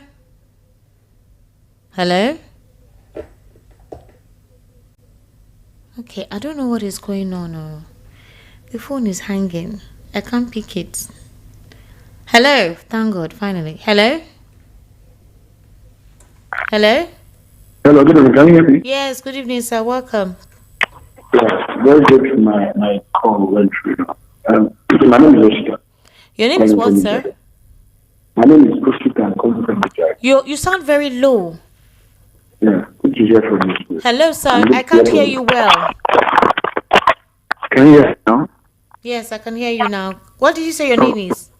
My name is Osita. I'm calling from Ijai. Osita from Ijai. How is Ijai this evening, sir? Yeah, good. All right, sir. I want to say good evening to you guys in your house. Good evening. Yeah, good to have you guys on ground. And the one thing I want to say is that I appreciate the fact that we all have common view and common mind that want good things for our country, our good country, Nigeria. But I want to chip in something about P2B. P2B is I'm from Anambra. Okay. And I believe that one of the people I would want to become the president of Nigeria is P2B. Your voice is still low, sir. I beg. I want to hear what you're saying well. Can you hear me now? It's better now. You say something that's what happened in Anambra. Yeah, I said I'm from Anambra State. Okay. And one of the people I would like to come on board to run the state, to come to run our great country, Nigeria, is P2B because of his personality and because of his passion for the country. But I believe one of the problems or one of the ways he's going towards that is the fact that he is probably new to the system or used to the political realm of Nigeria, and he has always been moving around in ways of emotion. For me personally, I would want to advise the obedient group. I personally believe that if the obedient group could move forward towards registering that group as a political party. They have done that. They have done that. Sorry? There is. Okay, they have done that, yes. Okay. Because I believe one of the ways the Tinubu came to power is he has been on the process of being the president, and he has been pushing for it since 1999. So I believe if the obedient group can come out and stand on their own, Tinubu have every chance to become president one day. But the way he's going around, all these Labour Party agency, or they are all orphanage. They are parties that people, anybody can come and move out. But the obedient group should come out as a move and stand and push their person. I believe over time, they'll build a group or a setting that will become a record. I mean, all the other political parties are scared of them. And they have all. Thank you very much for calling. 08036929933. That's the number to call, and the WhatsApp number is 0817175638. Hello, good evening. Hello, Esther. Good evening, sir. Welcome. It's Evangelist Israel from Udon. Evangelist Israel from Idimu. Yes. All right, sir. Please go ahead. Our problem is tribalism. Okay. The current government is Agboro-born government. They hate other tribes. They are very weak. They don't discuss goodness of anybody. They want to carry everything. Though the outside has set this peace and they are trying to revenge, they don't care who comes in. But that is not what's supposed to be. They should listen to Nigerians and know that we are all from God. And whatever you do in Nigeria, you are going to cry. People should stop this life is living in Nigeria. People should stop defending nonsense. We are all good to stay together. We will do well when we stay together. We know what is good. Why are we fighting God that gives us a good Nigeria? Let us drop tribalism, fraudulent life, and God will enter Nigeria. Nigeria is a great nation. Yes, true. Nigeria. Can't see that Nigeria is a great nation. Everybody pointing to Nigeria. What is wrong with these people? I think the next person that will help Nigeria will be nothing more. And we should fight for Mahmoud to be taken away. Well, Mahmoud tenure will expire in November, so don't worry. However, it all has to do with the president's appointment. INEC chair is by the presidency. Okay, let me take some messages. It's true. Can be extended. No talk. No, make you no think. The police IG, since they were extended, many of them. They've extended IG, they've extended. It's true. Many of them. The countries have entered one chance. I don't reason that one. It can be extended, and a governor was removed, elected governor, and nothing happened. So, it's removed now, suspended, waiting. Suspend and remove. And then, is it acting? And an illegitimate administrator conducted the election. Can I combine? It was suspended and removed. You like that? What is he doing there? Is he not removed? Good evening, Esther. Trust you're enjoying yourself in the studio. The hardship that this government has put us has become so unbearable to the citizens. The frustration is unbearable. God save us. For a responsible man not to be able to put food on the table, it's very bad. Sorry. Good evening, Esther. Please, all things that Peter Obi, Atiku, Goodluck, Jonathan are saying, all Nigeria need now is one option, and that is what Nigeria needs now. Who can stand this ruling of the APC that has failed Nigerians times? 2027 is around the corner. They should come with one decision and stand on one option. Esther, there is no time. Eddie from Mafoluku Oshodi. Please, Esther, Mr. Tony and Ekunda, too much power is vested to the president that sometimes they always behave as the chairman of the party. Therefore, the party can't recall or advise the president even if he's not doing well. That's why some people are blaming Peter Obi for settling the matters in Labour Party. This is my take. Evening, Peter Eugene Okeke from.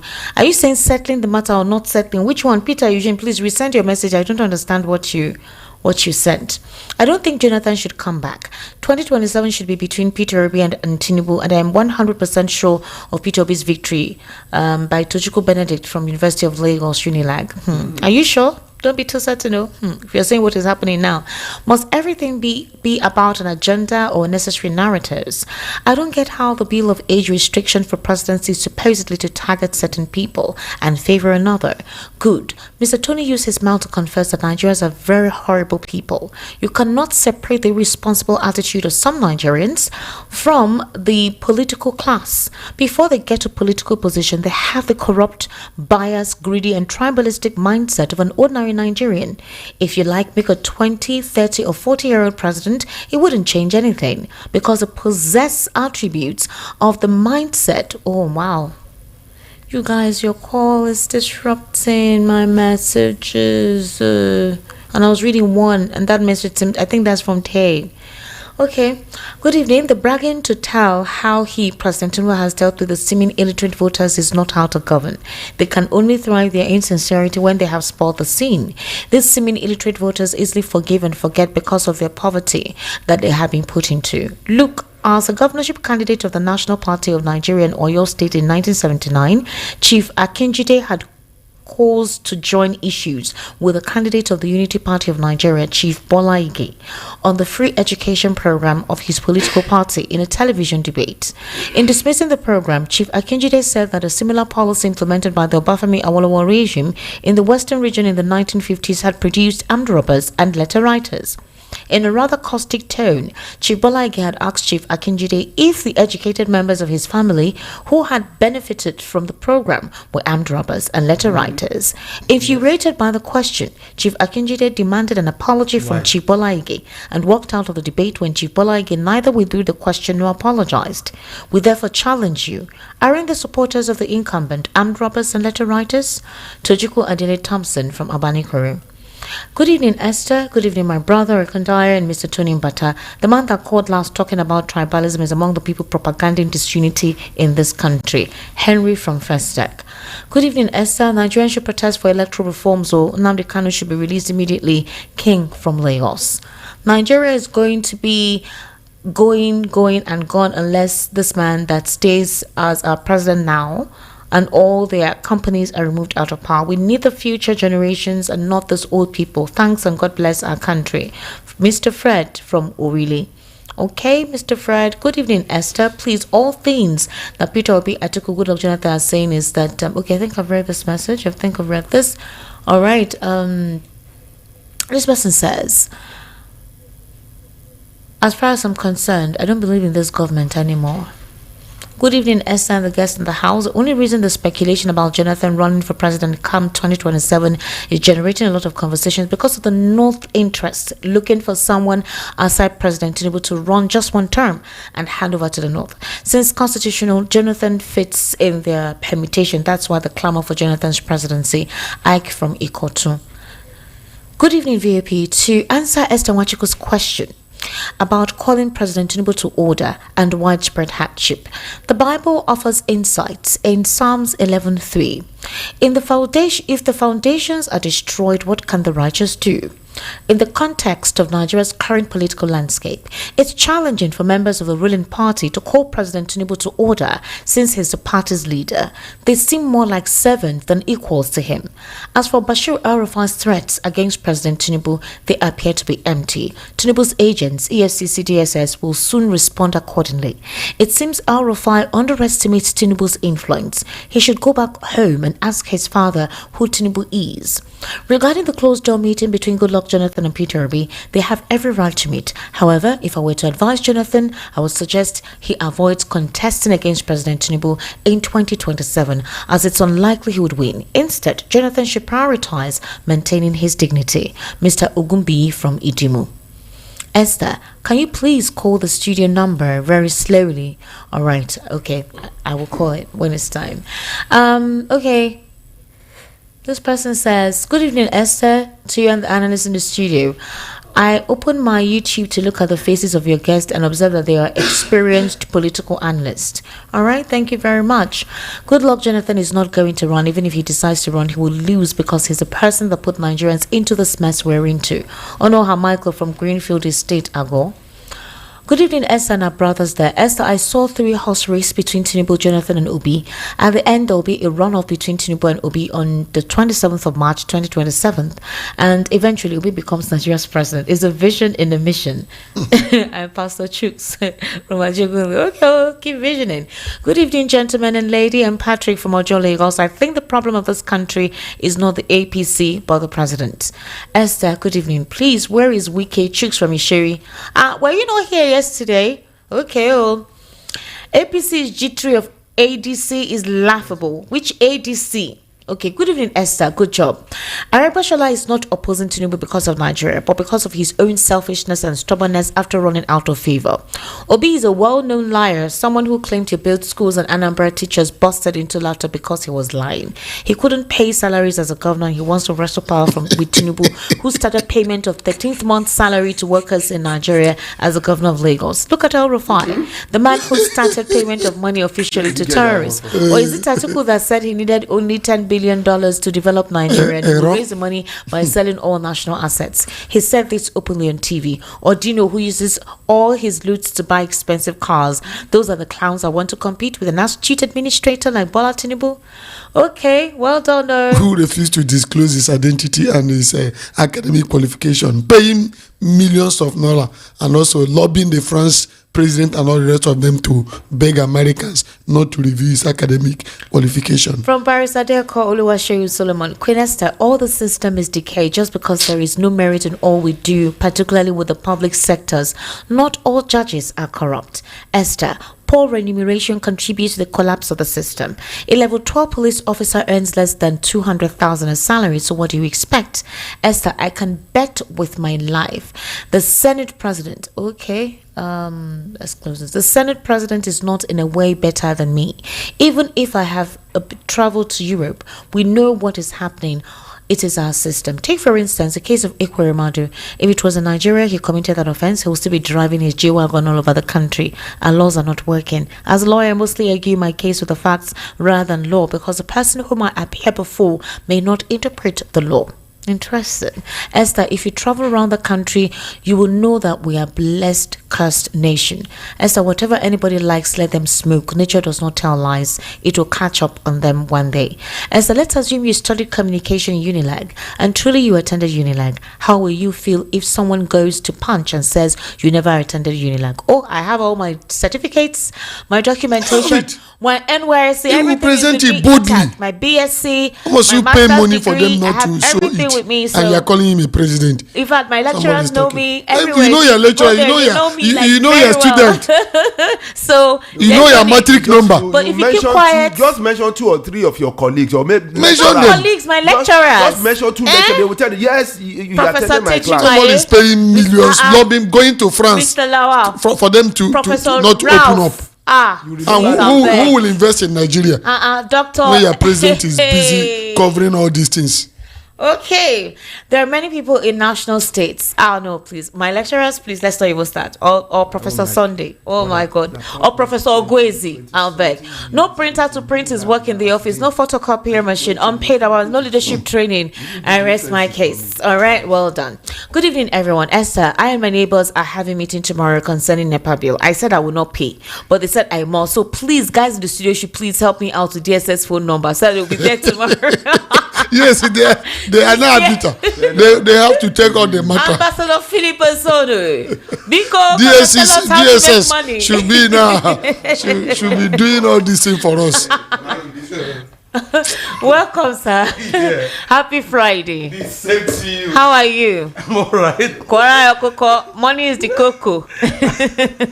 You know, whenever I come to the studio, I'm just being refreshed in the sense that I'm getting to know what is happening in the country with too many things about politics. But my concern is Nigerians, all of us, need to find a way to make money for ourselves. Exactly. That's the truth. Because the government doesn't have a welfare system for anybody. So if you have your children, think about how they can live a better life tomorrow. Even right now, how you can put good food on their table. So this is a good reason why almost every weekend here in Lagos, we do all we can to help everybody to understand how to use the biggest technology they have in their hands. And you know, no government has stopped any technology. So mobile phone is in your hands, and you need to find a way for it to help you to do things, whether business, studies, especially in money making. So tomorrow, Saturday, is a big day in Lagos. Wherever you are listening to this station from, please, if you are not in Lagos, inform everybody in Lagos. Inform your brother, your sister, you have anybody in your contact that they should be in this Ikeja Money Conference tomorrow by 11 at the dot, the event will kick off, and it's just free. This is our own contribution to the economy or to the society. Training, teaching people how to use the applications they have on their phone. Those applications that's on your phone, they're almost like 1,000. But just be able to use 1 or 2 or 3 of them to make money for yourself. And I can tell you till tomorrow, what you don't know. But with training, with education, it will be easy for you to do that. You know, so many of you have been hearing this and it sounds strange. But the truth is this, we have been there for at least for the last 5 years using that. So some of those applications, you can see them like 25,000, some 150, some 500. All depends on you, how much you want to make in a day, in a week, in a month. Now, my question tonight will be to you. Do you really want to have what we call financial freedom? Financial freedom is not only when you become like Dangote. That's not what I'm talking about. It's a situation where you have enough money for yourself, for your children, for your needs every day. And with the economy right now, I can say one source of income is a societal mission. So you need to find a way to be making money for yourself even while you sleep. That's why the training is tomorrow. Tomorrow is very important for anybody here in Lagos or listening to this beautiful station. Do you want time freedom? Do you want to retire well and retire earlier or early before the time you expect because you are making good money from somewhere? Do you want other sources of income? And I don't say sources of income. That was multiple streams of income to yourself. You don't need to leave your job or your school or whatever you are doing or your business, but you can be able to do this as you receive the training tomorrow on your own and be making good money for yourself. Do you want to earn in dollar or in euro or in pounds? I mean foreign currencies of all sorts. Do you want to learn about digital skills, how you can use it to help yourself? Do you want to be able to get shares that you are in control, yet the shares are having value? So tomorrow is a big day for you. All road leads to Ikeja. Wherever you are listening from, it's not just to text, yes, we are coming, but know where it is. It's at Ikeja by 11 a.m. tomorrow. Are you ready to be there? If you are ready, I want you to listen to the numbers we're going to give and book for yourself. Listen, you must to come with your smartphone or your Android phone or your big phone. Make sure you put data on it, at least 2 gig, because you have to go online and do it. And you know the businesses that you are going to learn that these applications will help you to do. Remember, the training is free, but doing business is not free. So just budget how much you can be able to use the money you have in your hand to do. Like I said, some of the applications, you can get some at 25,000, but depending on the money you want to make in a day, in a week, in a month, then you can go for higher ones. The higher you go, the better for you to make more money for yourself. So education and knowledge is key in money making. Just understand that. If you don't know the phone you have in your hand, the kind of job or the kind of business or the kind of things it can help you to do to make money, tomorrow is the day. So while we show you this, be ready to learn it, activate your account and on that applications and begin to make your money. So right. I want you to text us, just simply yes. Text to us, simply yes. Reserve my seat for tomorrow. Number is 080 61 48 08 03 080 61 48 08 03. Just all text right. to us yes. Thank you, Ambassador Philip Osonu. Thank you for joining us, all right, and introducing us on other means through which we can navigate through this current economy. All right, hello, good evening, Jovo. Esther. How are you? Welcome. Yeah, I'm doing great. Good evening. Good evening. Good evening to Mr. Tony Mbata. Good evening, sir. And good evening to Mr. Lawale Kundayo, our regular. Good evening, sir. Esther. Sir. They cannot chase us away from our country. Yes, sir. They will run away from this country for us. Did you hear that by next year, they will be adding tax in our fuel? Did you also hear that by next year, they said if you don't have tax number, you cannot open accounts? Are they encouraging Nigerians now to go cashless or not? This government is just running policy that I call policy somersault. Left, front, back, right, left, and center, anywhere. At least when you are confused, look, you do the sang in the song that if I don't know where I am going to, I know where I'm coming from. When Buhari was in government, we were asking Buhari to take us back to where he took us up from after Jonathan. Now, what do we tell this government, this Tinubu's government? Is it to take us back to Jonathan now, to take us back to Buhari self? So what are we saying? We cannot continue like this. I will now want to begin to advocate that Nigerians, the hashtag is take back our country from those who are lording over us that are not supposed to be there. Get your PVC. Come next year, the hashtag is recover Nigeria from them. Forget this tribal thing they are creating. I've been telling Nigerians, I'll be saying it every day. Forget tribal, that is where they want us to be. So that we cannot forge ahead to take our country back from them. So hashtag, let us forget tribal sentiment, tribal division, all those religious things they will bring forward, so that we will not be able to be together. A people united can never be defeated. True. So let's be united. Let's vote them out. Come 2027. Let's recover our country from their hands. Esther, good evening. Good evening.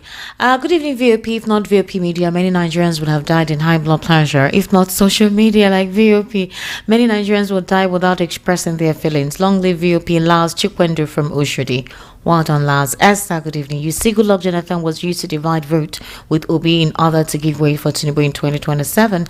Good evening, Esther. How is work going on? Well, we did. So this person sent me this message. I think, is this a video? Okay, yeah.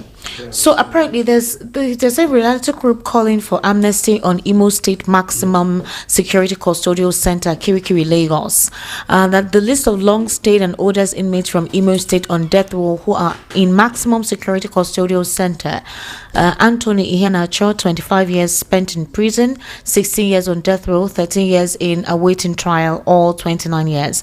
Matthew Unwokocha, 28 years spent in prison, 20 years on death row, and 8 years awaiting trial, all 28 years. Ikechi Ukanacho, 28 years spent in prison. Maduabuchi Kyogo, 25 years spent in prison. Chigoze Iyema, 24 years spent in prison.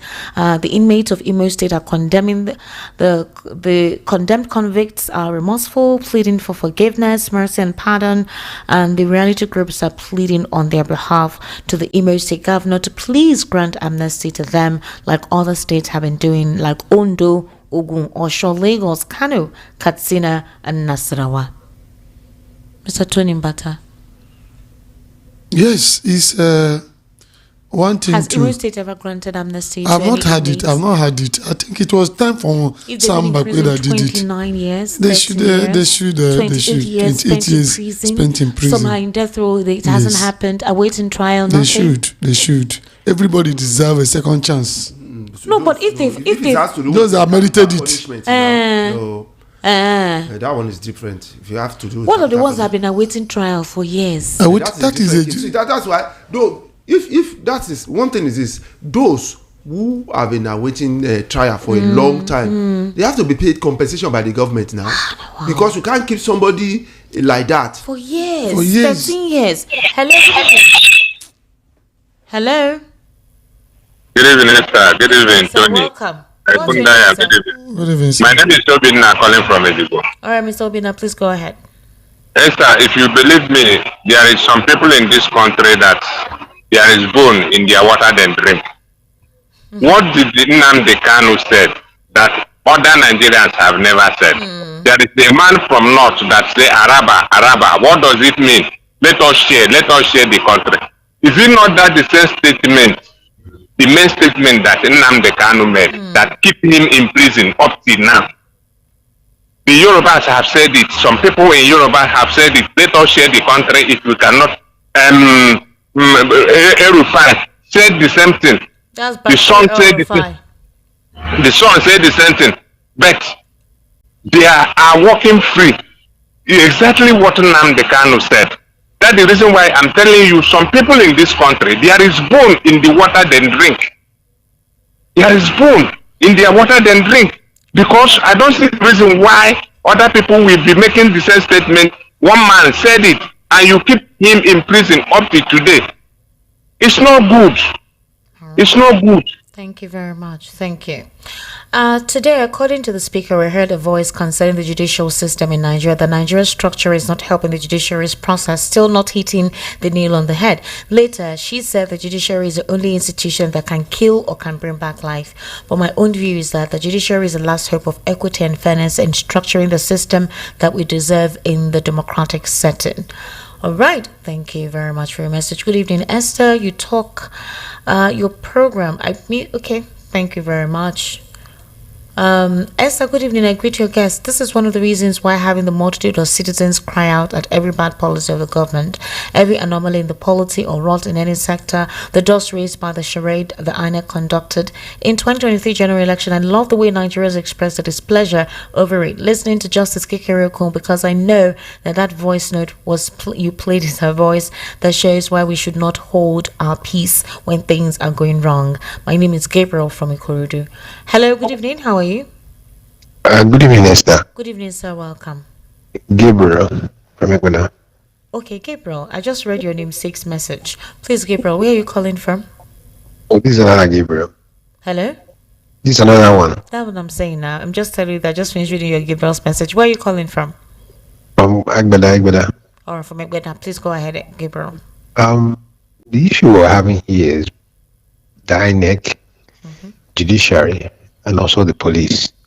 But what I'm foreseeing is what's happening in Nepal. Have you seen what's happening there? Yeah, we've all seen. Yes. If care is not taken. Hello, Gabriel. Gabriel. You don't talk to it. Gabriel. They don't seize Gabriel. They don't seize Gabriel. I don't think Nepal situation can happen in Nigeria. I don't think so. Good evening, Baba K. Good evening. Is there any Baba K here? There's no Baba K. Good evening, VOP. My name is Emmanuel Hope Discovery. I love the way Peter Obi is playing his card these days. He is definitely putting the ruling part in the state of quagmire. Funny enough, they don't even know where he is going again, and that is why many of APC paid agents are very confused on how to sabotage his obedient movement, which is making tremendous waves every day. He's being smart and he knows what to do at the right time. It's our duty to do the needful in 2027. Okay, well done. This person says, we'll soon be wrapping up. Good evening, Esther and the guests in the studio, and happy weekend. Esther, other past rulers have been handling the country with carefulness, even though there are some who have sympathy with other tribes in the country. But Tinubu's regime finally brought tribalism and religious sentiment to the limelight.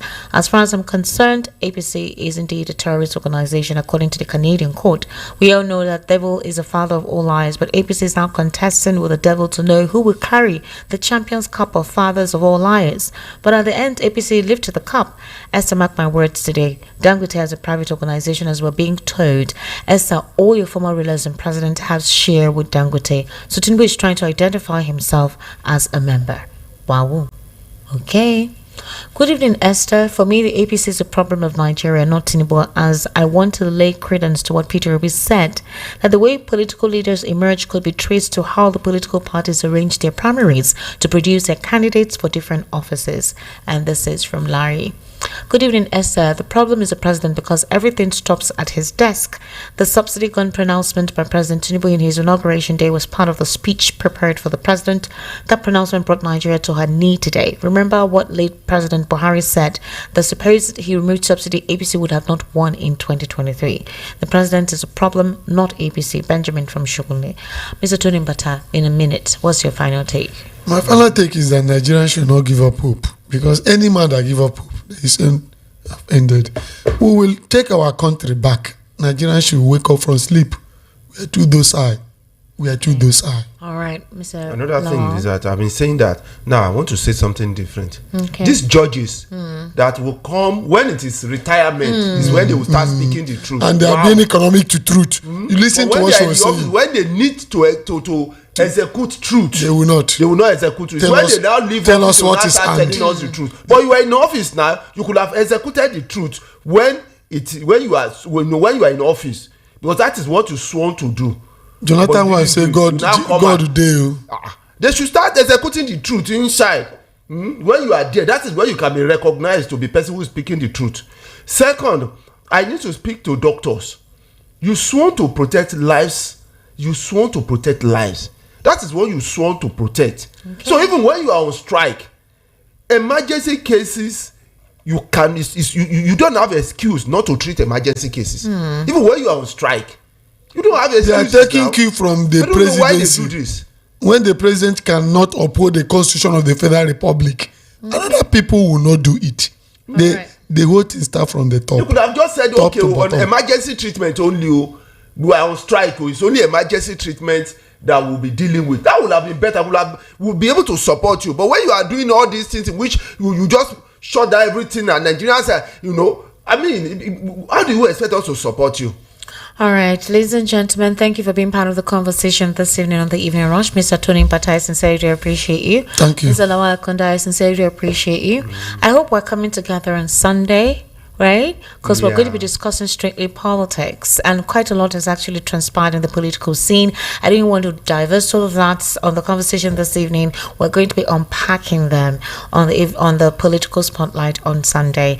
My name is Esther Mwachuku. Kindly subscribe to our YouTube channel at VOP903, including our social media handles. Also on YouTube, Estiq Media.